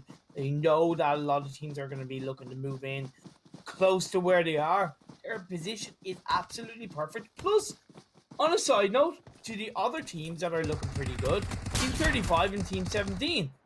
They're pretty nicely activated. Oh my goodness, Twinkles and Bullet have both been eliminated. They got themselves 10 team kills this round. Unfortunately, they're not finishing in good placement. They only got, what, 10th? I believe that's 10th place for 10th. Them. Now look at this. Iraqi Zora and Mac Daddy B, Team 7. They've comfortably got into the circle now. Just about. Haven't taken too much health. They don't have too many teams around them, just Team 42. So they're looking pretty good. Platinum X looking to move in, as our Team 32. Oh, this circle, Sean. Have a look how small and how much of a difference that's made to where these teams are going to look to place. It is favoring Team 7, Team 42, Team 35, and Team 17. However, Uneven and Zute, they have to move in away from their comfortable position. They're going to have to move in, go across the road, go across that grasslands, into that safe zone, into that circle as quickly as possible. It is still good for them from position point of view, because we see Team 31, Team 33, and those teams outside the circle, they have to move in and go across that water. We've got WBZ2 Fine here with his team as Scummy. And they've got themselves 3 kills for their team, as opposed to Iraqi Zoro and Mac, who do have themselves only 2 kills, both on Iraqi Zoro. Look at Trot and Pew Pew. They're so close. They're so close. Mac and Iraqi Zoro. They both have 2 kills. Both the teams have 2 kills. Team 42 do have the high ground. So it is favoring them a bit. Not only do they have the high ground, but they're inside of a building, and there's not many buildings around there. So they've got themselves a big upper hand by being in one of those structures to protect themselves from incoming enemies. Yeah, true. Plus, when you look at it, Beach from Team 32, he's also behind Lakers getting taken down so low, but Zute is down. Who's able to fire back, actually, in return. Zute is knocked down. He's crawling towards his comrade there, trying to get Uneven to help him out. He's not going to survive. He's going to lose his life, Sean. That's going to be Zute down. That is the current leading team. Going to be down to 1 player, Uneven. Got himself 2 kills so far. He's going to look to add to that. He's outside of the circle. We're down to 8 players left. Over 5 teams. But look at this circle. Team 35, it's their lucky day. They've won the lottery because they are well inside the circle. They don't have to move anywhere. And they've got a nice high ground position, Sean. They do. They are way up there. And it's WBZ2 Fine. That guy, he's a great streamer. He's always streaming PUBG Mobile every time I see him. That's his featured content. He's got himself that dangerous assault rifle there. Man. He's got himself... Oh, go ahead. No, just Mac Daddy B and Iraqi Zoro. They invaded the compound, invaded the buildings that Team 42 were in, and they took them out. That's them surviving as a 2-man squad in this game, Sean. Great play by them. Yeah, they just doubled their kills. They're up to 4 team kills so far. There's 4 teams remaining. Sorry to cut you off, Sean, but look at Beach. Look how close he is to Mac Daddy. Yeah. Outside the circle. Oh! They're gonna take it out. Beach just got cut down, but Mac got hit in return. He's being taken down so low. He's limping away on a sliver of health. Nah, he does lose his life. As does Iraqi Zoro. They're both gone. It seems that they would finish in 3rd place. 2 teams remaining, 3 alive, Uneven and Zute are both still alive. It's a 2v1 situation. Zute isn't alive. Scummy. Oh, is he not Scummy alive? Oh, sorry. Scummy fell down the hill. That's right. And actually lost half his life, Sean. He's having to use a first aid kit. I can't believe this is a huge turnaround. The underdogs in this battle so far are 2 Fine and Scummy, because these guys have had such issues surviving throughout all these rounds in the previous 2 tournaments, and now we've got the high ground and the low ground covered by both 2 Fine and Scummy, going up against Uneven. Yeah, it is going to be up to Uneven to make some very clever plays. He's looking to go around that mountain, that cliff area, which will give him decent protection as he moves around, but he is running out of time, so that's something he's got to fear. He is decent up in terms of medkits, in terms of energy drinks and the pills, but he's taking a lot of damage right now. We see a taking down like a time bomb. He's moving in. He gets spotted out. Scummy gets a final blow. Match has ended. Congratulations to WBZ, Scummy, and 2 Fine. They get themselves the chicken dinner right there. What a comeback for these guys. That was really good. Wonderbots 2 getting themselves the win right there. They had such a difficult time, but they ended up finishing in excellent position. The high ground and the low ground both being covered, and it ended up being Scummy in the end that took the final shots onto Uneven. Really well played. It was, but I do think Uneven made a slight mistake. I don't get why he left it so late to move into the circle and get outside that zone damage, because he took so much. He got taken down to about 70% health while in that blue zone, Sean. And if he had moved in that little bit quicker and prone down into the ground, there would have been a much higher chance that he would have survived a lot longer. He would have seen potentially Scummy, and he could have actually have knocked him down. So I do think, as much as it was a fantastic play by WBZ, I do think that Uneven made the slight mistake in that moment of just taking too much damage. Yeah, I think you're right. Wonderbots 2, they get themselves the chicken dinner in the second round right there on Sandhawk, and I think it just came down to good positioning by them over and over again. And they got a lot of kills too, to their credit. Actually, they had 5 kills at the end. They actually ended up getting themselves 6 kills total because of that last kill onto Uneven. But super smart moves by them. They were able to beat out Iraqi Zoro and Mac, who ended up finishing 3rd, I believe. So yeah, good stuff. Excellent round. Let's go ahead and remind you guys actually to go ahead and clip your favorite moments from tonight and upload them to YouTube, and be sure to share them on Twitter afterwards at hashtag Mobcrush League, hashtag MGL, and that way you guys can go ahead and blast that out on social media. Let your friends, family, fellow community members on PUBG Mobile know what you're doing. Know that you're watching us here on the Mobcrush League powered by MGL in this PUBG Mobile tournament. Who's going to win the $300 lion's share for first place? And the rest of the money is up for grabs for 2nd and 3rd place. This has been an amazing tournament so far. While our admins are calculating the scores, we will be right back, guys, in a few minutes. Thanks so much for being here.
What's up, everybody? Welcome back to the Mobcrush League PUBG Mobile Tournament powered by MGL.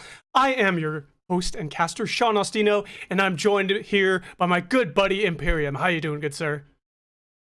Pretty good. Pretty excited. We've had 2 games done. We have 1 more left. And we're going to be getting cold. We're going to have to get our snow coats on, our snow boots on, because we are heading onto Vikendi, Sean. That's right, Vikendi. It's that map that's in beta right now. It's a fun place to go. I like going there. Unfortunately for me, I don't have any particular loadout outfits that do have white, so I can't blend in very well with the snow and the level. It makes it very difficult when a lot of your outfits are really dark. And we all know how much you love to, like, you're a fashionable guy, Sean. You want to make sure that, that what you're wearing fits in with your surroundings. So I understand that kind of that stress mark, of kind of like, and what I'm wearing, is it right for the map that I'm on? Is it right for the, so I get that. You gotta look good while you play good, am I right? Yeah, you're absolutely right. You gotta have the nice skins as well as perform well. But when it comes down to performance, we've seen a lot of action here in the last 2 rounds, and we've seen some teams stay a little bit steady and some teams go up and down. Yeah, we have. But what I have noticed overall, Sean, even from game 2, is that there's a bit of consistency that came out from the likes of them B-Boys, who got 2 great scores of Zute and Even. In game 1, they got 102 points, and in game 2, they got 123. And then we saw Bullet and Twinkles. They got a decent amount of points, but really, Brownie and Vanilla Ice Cream, which is Iraqi Zora and Mac.eb, they've got 2 really decently consistent results that have put them in 3rd place overall. Yeah, we saw, I believe we saw Twinkles and Bullet. They performed so well in round 1, but round 2 they didn't place as high. They got wiped out. They were inside the circle at, by mid to late game, but they got wiped out a lot quicker than I expected.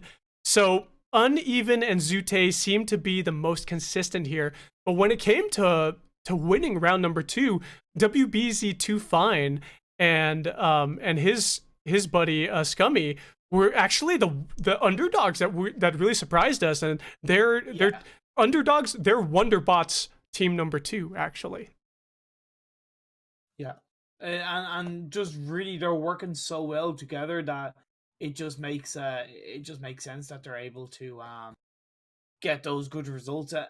They were a little bit lucky in that game 2 that they had the safe zone to their advantage for pretty much the whole game, but especially towards the late game. Like, it shifted so much north than we expected even at the late game, that it just really helped them so much to get the better of Uneven and Zute, as well as obviously Iraqi Zoro, Mac.eb.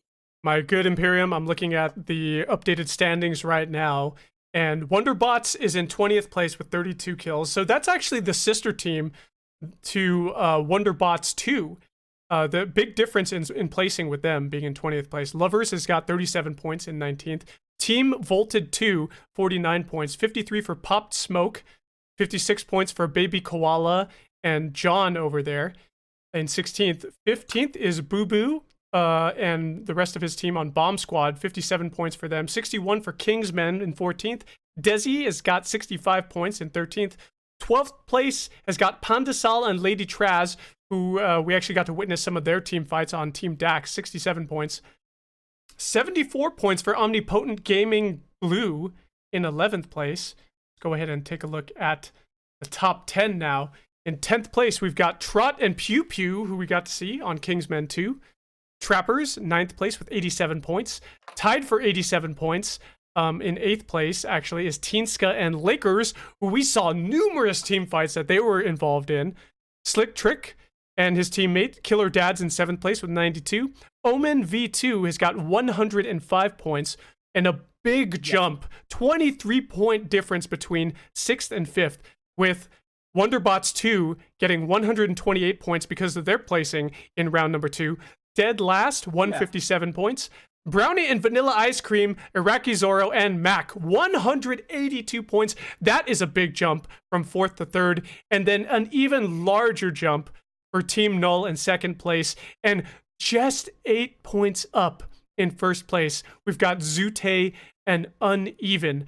These guys know where it's at right now. It's going to be a big fight between Dem Boys and Null in the last round here on Vikendi. Yeah, it definitely is. With such a low point difference, 8 points, that's absolutely nothing. That's what, 3 kills? That's 9 points. You know, that's everything to play for from their point of view. But even Brownie and Vanilla Ice Cream in 3rd with 182 points, Sean, they have every chance of overtaking Null and them B-Boys. Taking that $50 per place wouldn't be the worst thing in the world, but we know how competitive Iraqi Zoro is. We know how much he craves to be on top of his game and to be the best player that he can be. So I'm sure, along with himself, along with Mac Daddy B, that they will both be looking to claim that 1st place in this 3rd game, get as many kills as possible, obviously finish in that 1st place. A lot to play for. I think you're right about that. There's a lot riding on their shoulders right now. There's a lot of pressure. They're 40 points behind 2nd place, but at the same time, less than 30 points, or about 25 points behind 2nd place. Unfortunately, it's a bigger gap. Or I'm looking at the wrong scores. Excuse me. Roughly 35 points behind. So they've got a bit of a distance to go, but if they can shut down, here's the win condition for Iraqi Zoro and Mac on Brownie and Vanilla Ice Cream. If they can shut down Bullet and Twinkles on Null and find Dem Boys and shut them down too, that's where Brownie and Vanilla Ice Cream is going to come back. They're going to pull an underdog story here and get themselves into the 1st place to get that $300 prize. But Zute and Uneven, these guys have shown over and over again that they are such an aggressive team. Same thing with Twinkles and Bullet on Null. These two teams they know how to play PUBG Mobile. These guys are hyper aggressive, and they've been stopping teams before they get into good placement versus them. Yeah, and I'm going to play devil's advocate a little bit, Sean. And I'm going to say, hey, look, Wonderbots 2. They didn't play the 1st game. They finished 1st in the 2nd game. They're on 128 points. They're only 100 points behind them boys. Let's play devil's advocate. Them boys go out in let's say, last place or below the points position. Wonderbots turn around and they absolutely annihilate on Vikendi. They could be the ones that could jump up, knock Brownie and Vanilla Ice Cream off 3rd place, knock Null off 2nd place. It's a possible to play for, John. Yeah, it's a possible upset. It could be it would have to be a lot of really good positioning from Wonderbots 2, and for them to be able to surpass dead last, Brownie and Vanilla Ice Cream, Null. But from what I've seen, they were able to get decent kills last game. They got 6 kills. However, if you compare them to the amount of kills that we've seen coming out of Dem Boys and Null over and over again, these guys are getting close to 10 kills for their team each time in each of the previous rounds. So let's go ahead and see how it all plays out. But we're getting into the game shortly. We're all loading, hanging out in the lobby right now. And if we can see what we don't see what the flight path is going to be yet. We're still waiting on that. But what are some of the hot drops for the next 10 seconds, Imperium, that you could talk about while we're loading in? In fairness, Vikendi, I don't play that much, so I don't heavily know the hot drops. Not gonna lie, but I know some popular areas are Winery, and even somewhere like Villa and Dino Park. Then when you look over in the north, the Cosmodrome is also very popular as well as Colmar. I'm not really sure of the hot drop areas because I don't play that much, but I imagine those places that I mentioned are the areas that teams will look to end up. But with it favoring the south side playing trajectory, teams will look to obviously make sure they can get down to Milnar, Villa, Goroka, and obviously Dobro, Mesto, as a lot of teams dropping early. This is a very interesting drop, I must say, Imperium. Having it be so low on the southern section of the map, it makes it so that we could potentially see the safe zone, or the play zone rather, be closing in on the middle, and we're going to have everybody coming in from the southwestern side, past Dino Park, Villa potentially, going into that area in the middle, if it happens to be in the middle of the map. Yeah, exactly. We will see where this first circle lies. A lot of teams are actually in a straight line landing from from Dober Mesto down to Hot Springs. So a lot of action will happen. What I like about Vikendi is that it is similar to Sandhawk in terms of it's smaller, so we'll have a lot of teams coming at each other. In Dober Mesto, there's about 5 or 6 teams, Sean, that are very close to each other. I'm actually looking at Iraqi Zora right now. He's going after Swiggy. Swiggy is down thanks to Mac.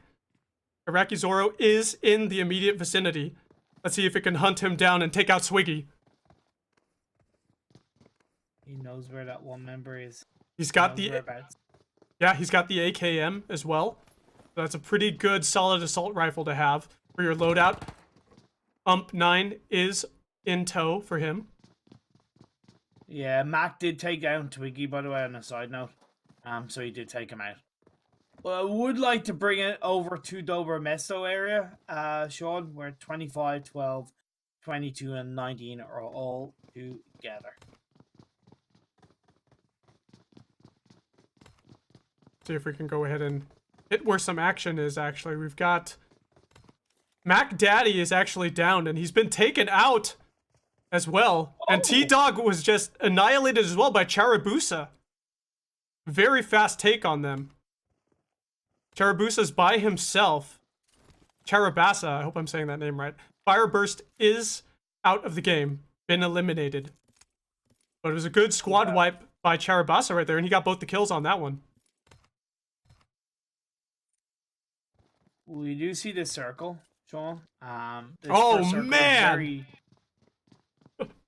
I'm sorry. I'm actually remarking on the circle. That is way to the opposite side of the map where everybody dropped. Yeah, it's way to the north. It's also about 40% of the water is occupied by it. So definitely a lot of the land is really not favoring these teams because it's going to move in automatically. The circle isn't really what it is, if that makes sense.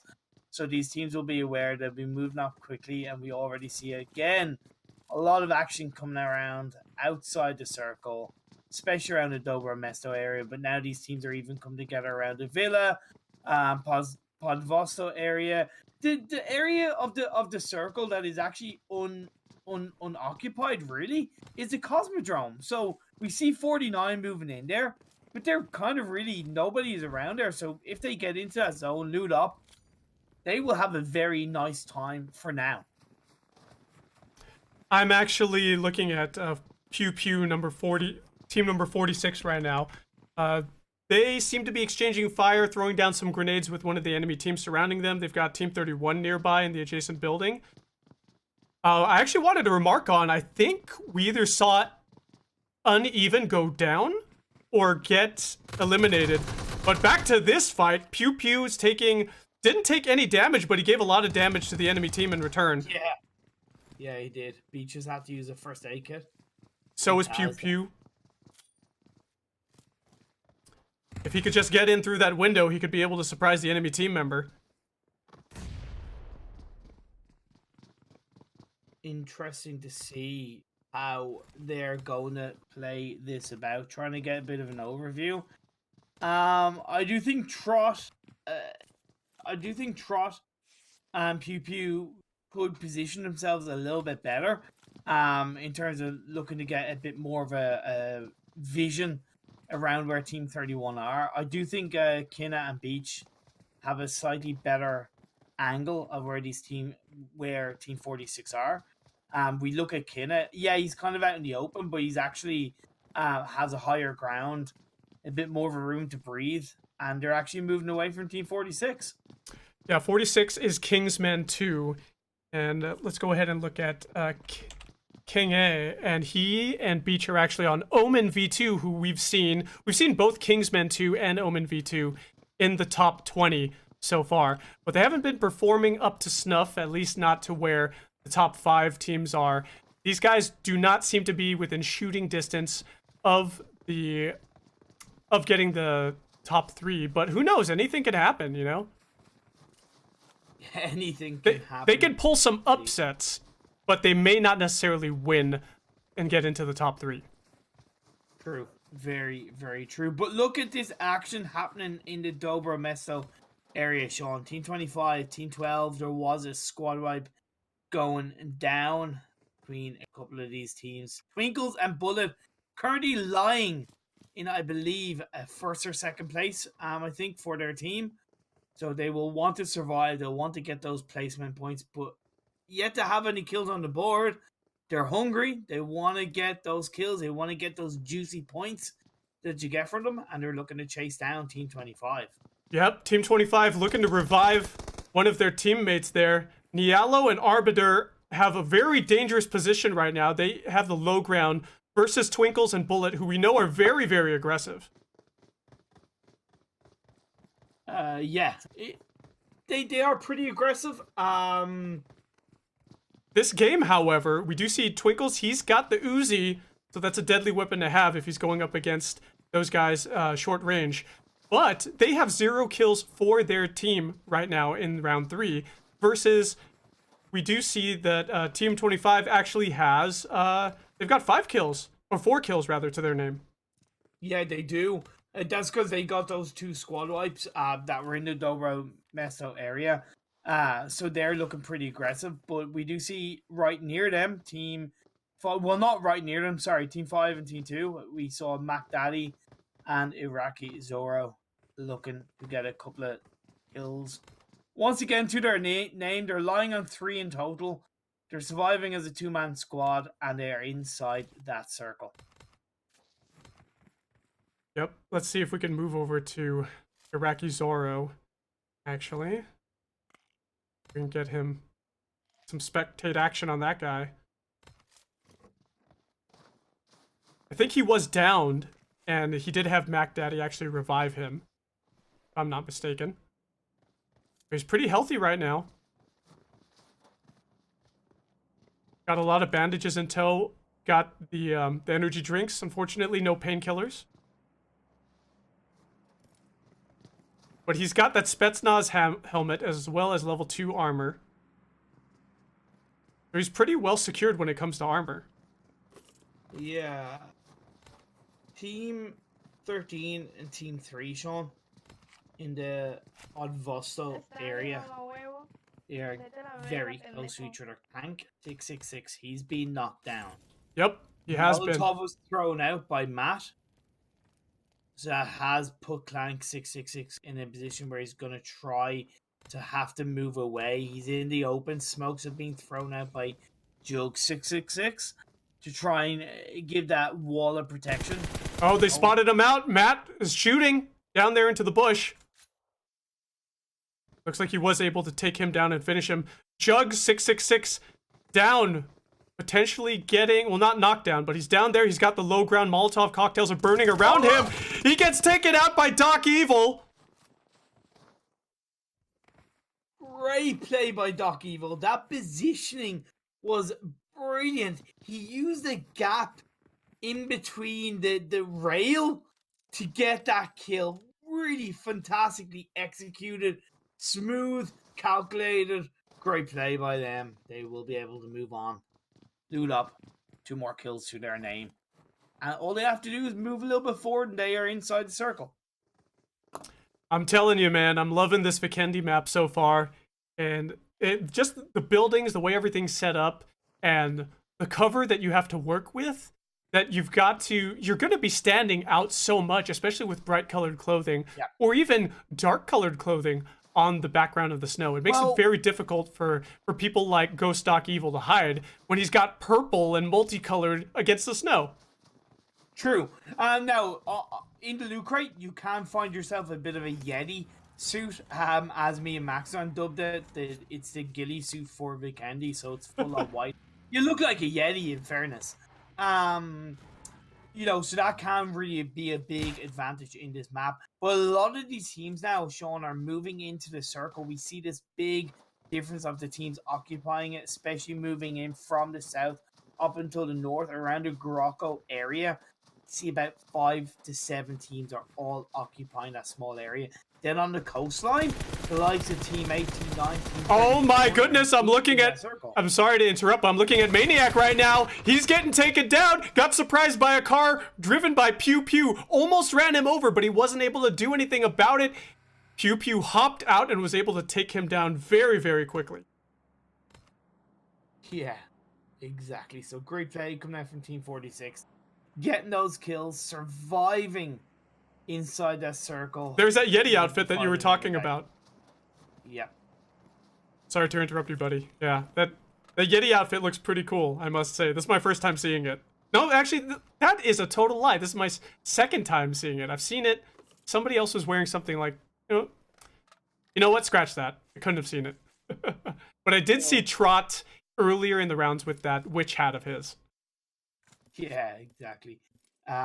We see Rocky Zoro and Mac Daddy B. They're in their car.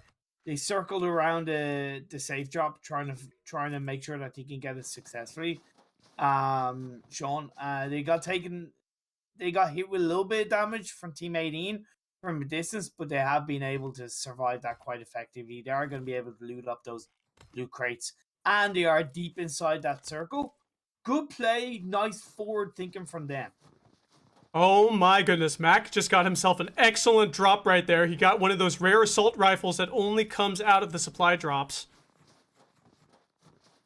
He's going to be a force to be reckoned with, and it looks like he still does have it on his back there. So he's got the AWM. He's got that other assault rifle. The name of it escapes me at the moment, but I was just doing some research on it today. I think is it the OB? The OBZ? Yeah, I think it's the OBZ. Yeah, OBZ. That's the one that works pretty well in Sanhok. It's quite common. It is an absolutely fantastic assault rifle. In my opinion, it's actually a bit better than the M4, to be honest. But because it's less common in the likes of Wrangle / Unseen, obviously the M4 just works well overall. But in this situation, we do see now Iraqi Zoro gonna have to try and flank around there, man. Team 18, he's taking a little bit of a dangerous position behind a house. Hey, this is more violent Joe we've got here on Team 18. Just takes a frag grenade to his right side of his face, using that med kit to see if he can stave off the damage from Iraqi Zoro and Mac. But this is a very dangerous situation here, Imperium, for More Violent Joe, the previous winner of the last solo PUBG Mobile tournament here on Mobcrush League. Yeah, we are, 13 minutes into this game. We still got 35 players alive, 19 teams, a lot of team fights to come. We're going to have a lot to play for. So, these earlier team fights, it's not, when I say it's not as important, I know they're duos, so of course they are, but when both of these teams are inside the circle and deep inside the circle, I do wonder whether it's worthwhile. However, like I said, we know Iraqi Zoro, how dangerous and how competitive he is as a player. He wants to get those kills, he wants to get those wins, and, nothing's really going to stop him other than if he gets taken down. However, we see Mac Daddy B. He has been knocked down. Yeah, speaking of being knocked down, and I think that was actually from the Uzi that we formerly used to call him Uzi or Luzi. Iraqi Zoro gets taken down so fast by that Uzi from More Violent Joe. That's exactly what we're talking about. That is MO. That is what he does every dang game. Yeah, that's the thing. Like, when you looked at Team 18, they were sticking together.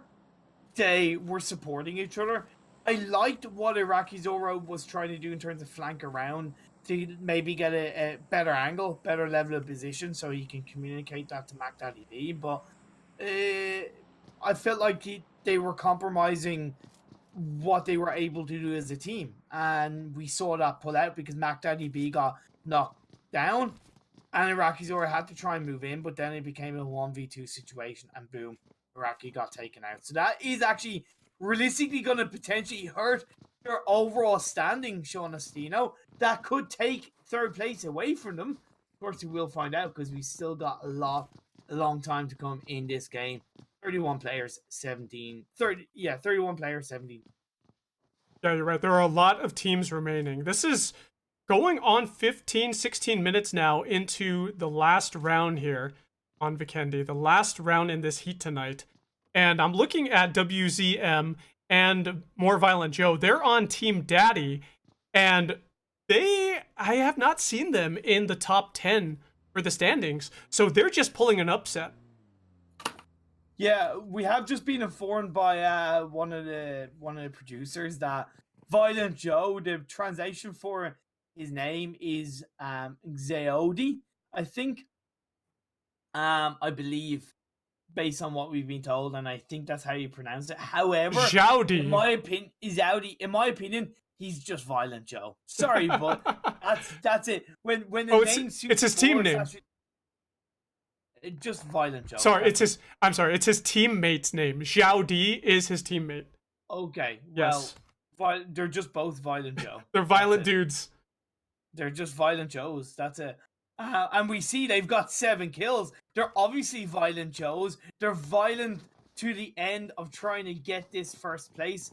And they're definitely putting themselves in a high-end position. Because look at this circle. It's closing a little bit more. It's still occupied a bit by the water, Sean. The teams that are looking pretty good, I would say Team 18 for sure, but also Team 35, WBZ25, and his teammate looking pretty high. No real teams around them that are causing a lot of hassle, so I do like where they're standing.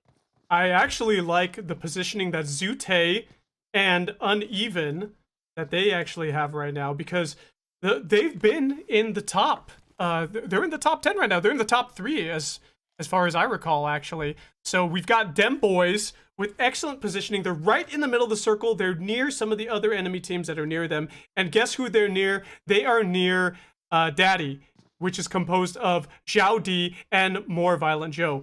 If they get within shooting distance of each other, we could have Daddy take out the top team right now, and that would cause a huge upset. Yeah, it could indeed. It's a long way to go. I don't think they're that close to each other that they are able to do anything about it. Plus, when you look at Uneven and Zute, okay, Zute is moving around a bit, but Uneven is just essentially,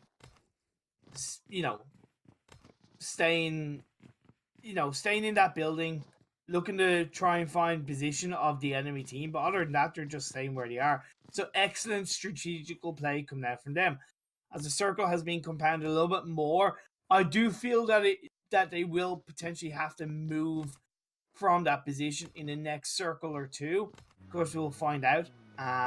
So they'll want to be aware of that. As Team 18, they've got in that car. They're moving away. They want to get into a safer position, and that's what they're trying to do. Speaking of cars, I was actually looking at UGX Ryan Miller, and he's on UG Gamers Esports, U Gamers Esports. Him and Pepe Leapfrog are on the same team, but we've got some action over there on the other side. Zute, them boys, have the low ground versus Daddy. Will they able to do anything about this? And Zute gets taken down. He's knocked down. Will he be able to get out of this? It's a 2v1 now. This is looking so bad for them boys.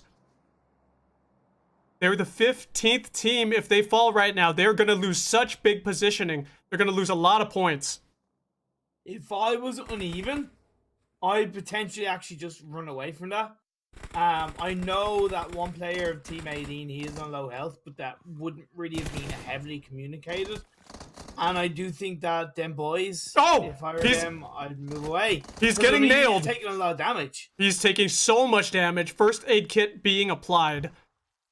However, sorry to cut you off. On a side note, Zute has managed to actually get away from being killed. So, okay, talk about caster curse. Yeah. Okay. He got eliminated. Let's just say that. Yeah. Literally, like, He had managed to get himself away. Uneven taken out. He is destroyed thanks to More Violent Joe and Zhao D. More Violent Joe with 7 kills on him right now, pulling a huge upset and destroying all the top teams in the tournament so far. Yeah, like I said that realistically, Uneven should have gotten away from that situation. It was realistically a 1v2 for him. And it would have been safer for the overall standing, but he's obviously an aggressive player. He wants to get those kills, and he stayed there, and that was his own fault, I suppose. Unfortunately, and hopefully, he'll learn from that point of view. However, we do see UG Team 15 of Pepe Leapfrog and Ryan Miller. They are going close to Team 46. Prot spots him out. Prot takes a lot of damage. I'm looking. Being flying in. I'm looking actually over at Low Seagut, and he's got some bad positioning now. A lot of other teams are surrounding him, including Daddy, who just pulled that huge upset on the other side of this village. But Doc Evil and Low Seagut. Doc Evil is near him. Low Seagut is all by himself. Sophia, his teammate, is gone. Been eliminated from this round.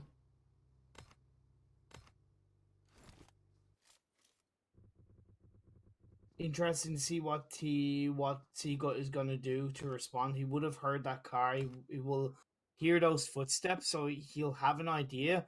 Now he does spot out Doc Evil, but he doesn't manage to get a couple of hits off. He has now compromised his own position, Sean, so that's something he's going to have to be aware of. I'm checking out Trapper. Trapper just got annihilated right now.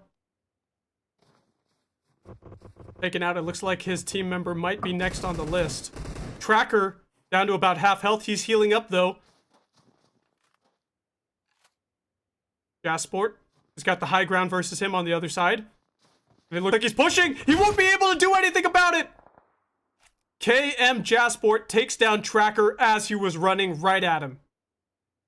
Yeah, great play by Jasport right now. He's going to be able to survive. He has to get into the circle though. In the next couple of seconds, he's going to be aware that there could be a couple of players, a couple of teams. Hopefully find a position. He's going to try and loot up those dead bodies in the meantime. He does have time for now. He's going to have to be aware where he is positioned. Kind of near. We've got a couple of teams right in the middle of the circle. But I'm actually looking at Doc Evil right now. He is on team 3. He's looking for Jasport. I don't think he was able... Maybe he does have him spotted out right now. But he was throwing some Molotovs near Seagut, trying to take him down. Give him some burn damage. Doc Evil and Matt are both still alive. They've got 2 kills. Both of them for Doc Evil. Yeah. Doc Evil is just... We know what he can do in a solo situation, Sean. We saw him in the last tournament. How he was able to rack up those kills in those games and play beautifully from a position point of view. And they do have that safe zone coming into the next circle. But look at Team 15 and Team 46. They're deep in the middle of that circle. They're going to have a few teams going in close to where they are sooner rather than later. We've got More Violent Joe shooting at Team 25. He's going after them right now. Will he be able to take anybody out? He knocks down Nia Lipo. And he just... Wow. Did he take him down? He also got down Arbiter as well. What an annihilation. I'm sorry to keep saying that over and over again, but this guy has got 7 kills. He's putting on a clinic. He's actually got 9 kills now with that squad wipe. With that squad wipe, he's now got 9 kills, Sean. 11 total for his team. Where was he the last 2 games? Because he's just absolutely blown up. Gone on fire in this Vikendi map. Who knew that you could have fire in the snow? Because that's exactly what he's done in this game. Now, he does occupy this hut. Gonna try and heal up. On a side note, his tier 3 military vest and his tier 3 helmet are taking a lot of has taken a lot of damage, so he's going to have to be aware of that. But outside the circle, Team 23 and Team 3 close. Yeah, it looks like he's got himself. Is that the M16 available for him? Good assault rifle to have. And he's been utilizing it very well with that medium to long range distance. It looks like we just had a Boob taken out on the other side of the map. And, Bob. Bob takes out, I'm actually, looks like Bob was actually taken down on the other side of the map. So, we've got teams 46, including Pew Pew there on that team. We have 35, 15, 23, 3 inside the safe zone. Seagut all by himself in that building. He's gotten himself 3 kills so far. But he's looking at a 2v1 situation with Doc Evil and Matt. Yeah, that's what I was looking at earlier, in fairness. He stayed where he is. The issue for Seagut is that he has to kind of go through. Well, actually, no. Sorry, should I say? He should actually be turning around and going towards the circle.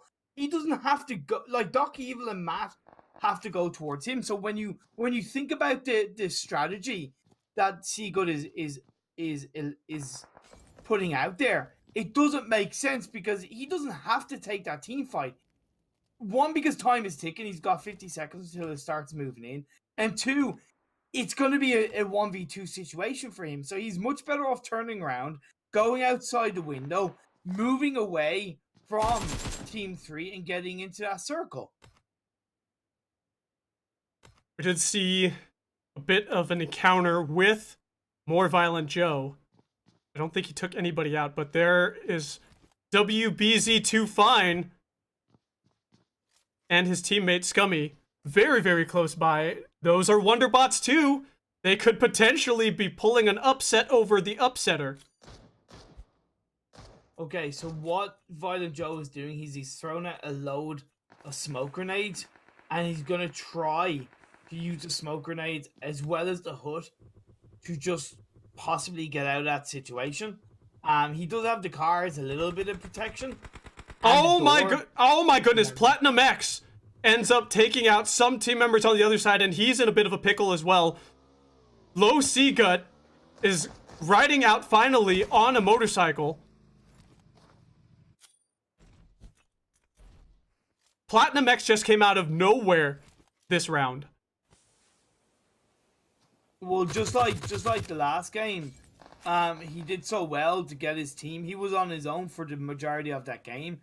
Savage Hearts, Platinum X, and he did so well to get his team up to the overall standings position in this game 3 as well as the previous game 2. So great job by him, surviving until as late as possible. But we're down to 6 players, 4 teams, Sean. This is so close now. We've got such a tight, centered play zone. We've got Seagut surviving. We have Daddy, the one remaining member of Team Daddy, still alive. He has 9 kills right now. We've got 3 and 1 on Ryan Miller and Pepe LeFrog. And Trot and Pew Pew have 2 and 1 respectively. Right now, we do see Pepe LeFrog of Team 15, UG. In my opinion, he should look to blow up that car.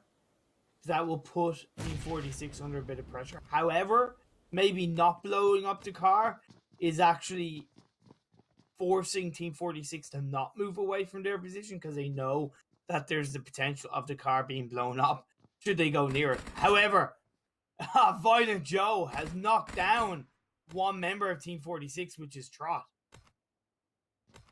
Yep, he is bleeding out. Getting shot up by Pepe LeFrog, actually, and he's taken down. Pew Pew is the only member remaining of Team 46. And look at Seagut. He's managed to survive. He's got those smoke grenades. He's behind the wall. He's proning. He's perfect position. Prone to prone. In the middle of the circle. Prone to win, baby. going to win.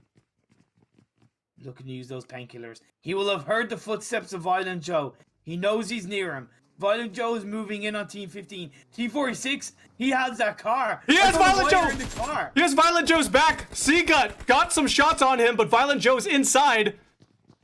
He's down. He's hurt. Violent Joe's taken out by Seagut. First aid kit. Everybody is in so close to each other. We've got a 2v1v1. Pepe Le Frog. The U Gamers Esports versus the world right now. Will they be able to survive? Right now, of course, from a man point of view, U Gamers has the advantage in Pepe Le Frog and Ryan Miller. It's a 2v1v1, of course. However, I do like the position of Seagut. He's upstairs in the same building as Pew Pew, I believe. Pew Pew is outside the building. He's looking to, if he has a grenade, he could do it actually throwing a grenade out there up into the building. But he's outside. All the members, as you said, are inside the circle. Being outside that building could actually be an advantage because Seagut and U Gamers could go at each other and he could actually pick up the pieces. So it's going to be interesting. Seagut is on Spicy Chicken Maruchan. Wonderful name for a team. Sounds like a high school or college name for sure. Pew Pew comes in. Seagut a little too late on the shots from his Uzi, but the Uzi shots are good ultimately. Pew Pew is down. The circle is closing in. What will Pepe Leapfrog and Ryan Miller, U Gamers Esports, what will they do about this? Now it is survival of the most healthy. Look at Seagut. He's taking first aid after first aid after first aid. And he's managed to survive until the end. And he gets the win. He gets the win. What a crazy upset. We had so many teams over and over again falling. The top 3, the top 5, the top 10 even. I feel like it's been a complete change during round 3. And look at everybody who's been in the top 4. Low Seagut and Hammer Sophia. Low Seagut survived the entire time, got himself 6 kills. What an astounding performance by him. Wow. And U Gamers getting themselves 2nd place. Pew Pew and Trot got 3rd place, but they only got 3 kills. And then the huge upset from Zhao Di and from More Violent Joe. What an amazing round 3. And I'm super stoked to see what the standings are going to be, what the scores are going to be, and who ends up getting the chicken dinner, who ends up getting the lion's share of the $500 USD here on the Mobcrush League's PUBG Mobile tournament powered by MGL. What are your thoughts, Imperium, on this last round? Like, yes, in my opinion, the top 3 teams, realistically, they threw overall. They did. They essentially threw. Other than, they did because Zute and Uneven in their skirmish in that situation, Uneven should have gone out of there. With Hirakizora and Mac, they took on. They got decent positioning, but they also put themselves under risk by, let's say, going for the loot crates. And realistically, common sense says teams would have been around those loot crates. And then Bullet and Twinkles, they were null and void in that game compared to what they were in the previous 2 games. No pun intended. So overall, I do think the top 3 teams, as I said, they threw. But 2 finest Scummy, I don't think they did enough purely points-wise to jump up into first. So I do think them boys will have done enough overall to secure first place. But I do think that should I say Wonderbots too, plus dead last Platinum X, who finished his team up in 7th. They could have actually have taken 2nd and 3rd place respectively. So it's really interesting. Yeah, I agree with you, Imperium. Like the top 3 teams just not necessarily throwing. You're throwing some shade on them, my good sir.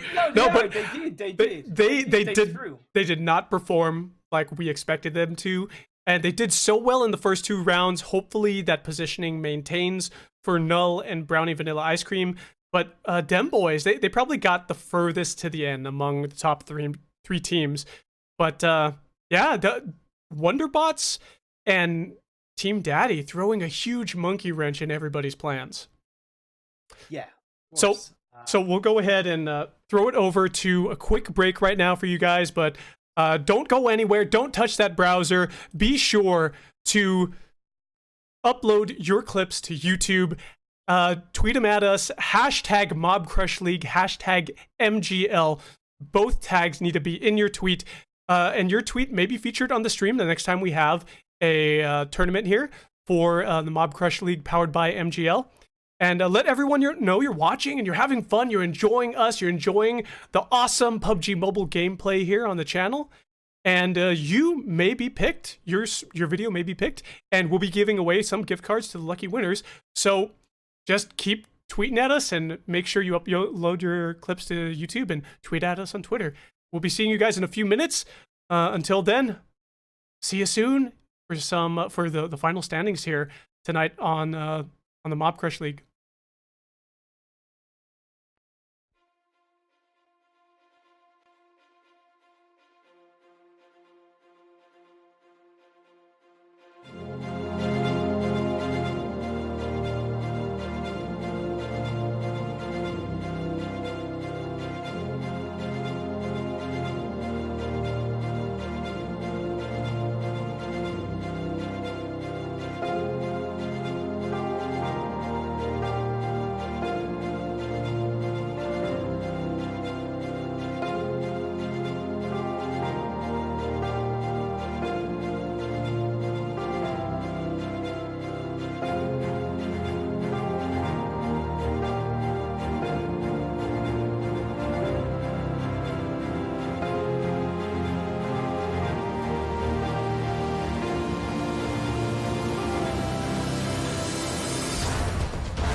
What is up, everybody? This is your boy Sean Ostino here, host and caster for the Mobcrush League powered by MGL tonight. And tonight we're playing some awesome duos PUBG Mobile action. And I'm joined by my good buddy Imperium here. How you doing, Imperium? I'm doing pretty damn good, Sean. We had 3 games, lots of action, and even a couple of throws all in the end for these teams. I saw, yeah, what can I say? But hey, look, it was great. Fair play to every single player that did compete. But of course, we have the overall standings to reveal to the guys at home. We do. Let's go ahead and take a look at the 10 through 20 places in the standings.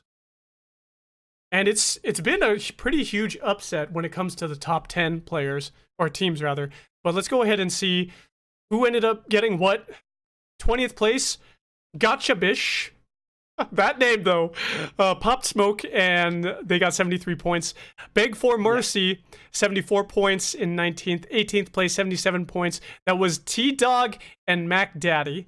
78 points was Ghost Doc Evil from RIP. 79 points, Wonderbots.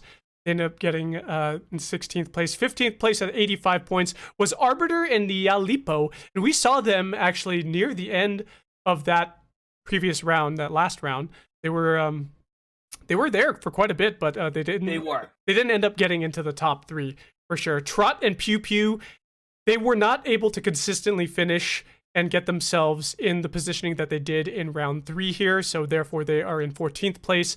Bob Squad with 93 points in 13th.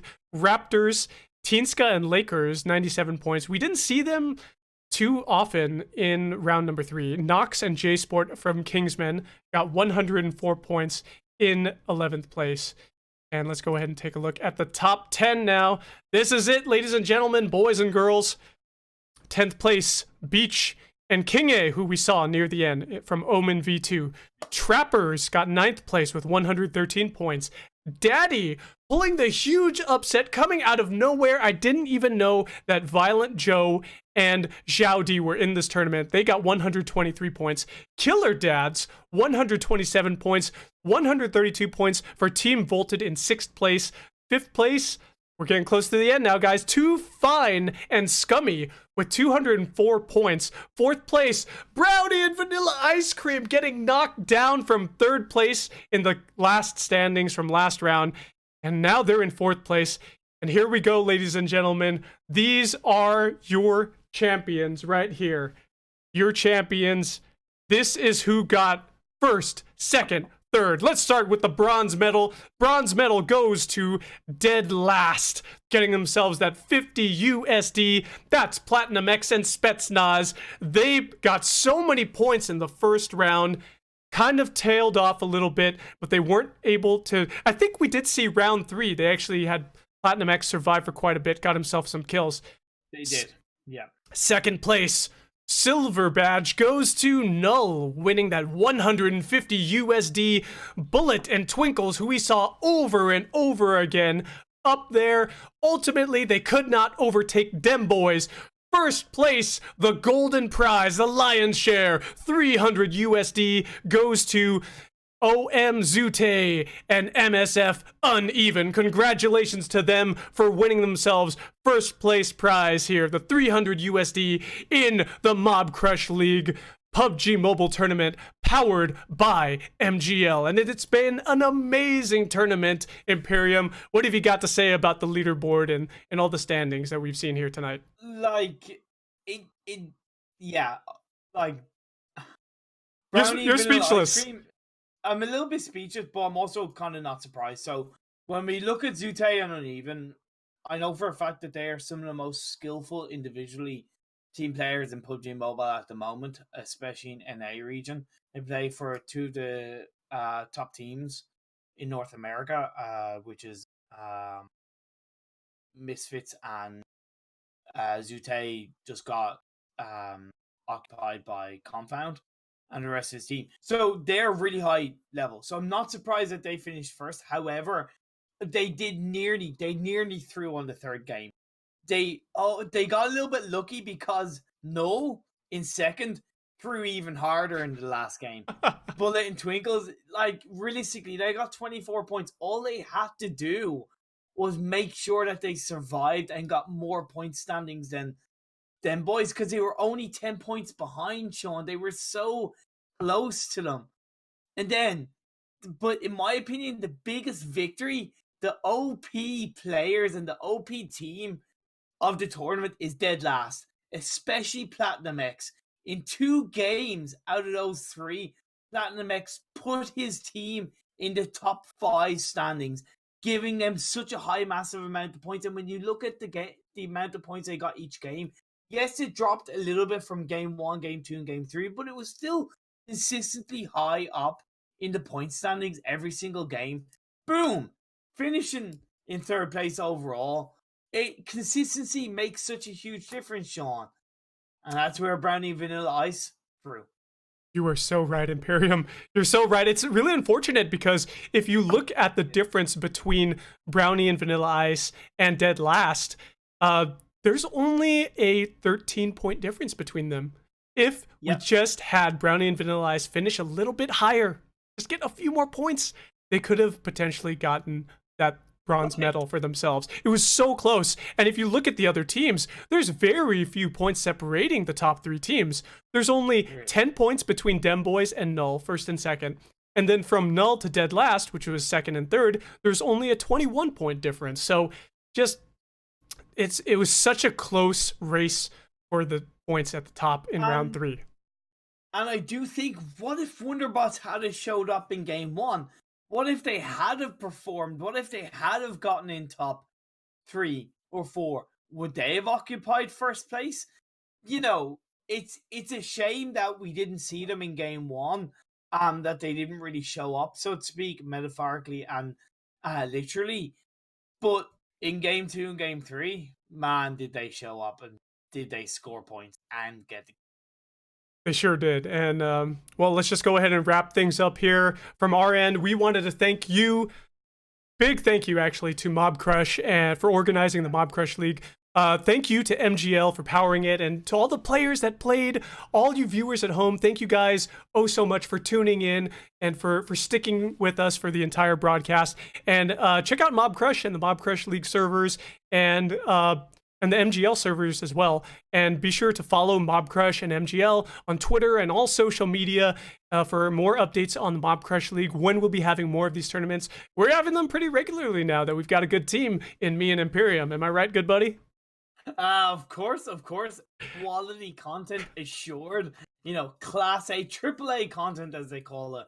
Well, of course. Where can the people find you though on Twitter, Sean? Well, you guys can find me on Twitter, Sean Austino, SeanAustino. You can also find me at my website, SeanAustino.com. You can find all the platforms I'm on, all my videos. Best places to hit me up are on Twitter, however. And Imperium, what about you? Where can everybody find and follow you? I'm so glad you asked. You can find me on Twitter at EVT_Imperium. Just search for me there. Pretty straightforward. You can then find my website at imperium09.wordpress.com. So feel free to check that out. Otherwise, you know, I tend to be lurking around everywhere. Add me on PUBG Mobile if you want to get a game in. Otherwise, it's I'm around the place. You and me, we've got to get some games in. I'm pretty sure you're tired from tonight's casting, but maybe this weekend, buddy, we'll go ahead and get some duos. Definitely. Let's get some chicken dinners for you and me too. 100%, man. Do that. All right, guys, have a good rest of your night. And until next time, we will see you here on the Mobcrush League, powered by MGL. It's PUBG Mobile. I hope you guys had a good rest of your night. And peace out, and we'll see you next time.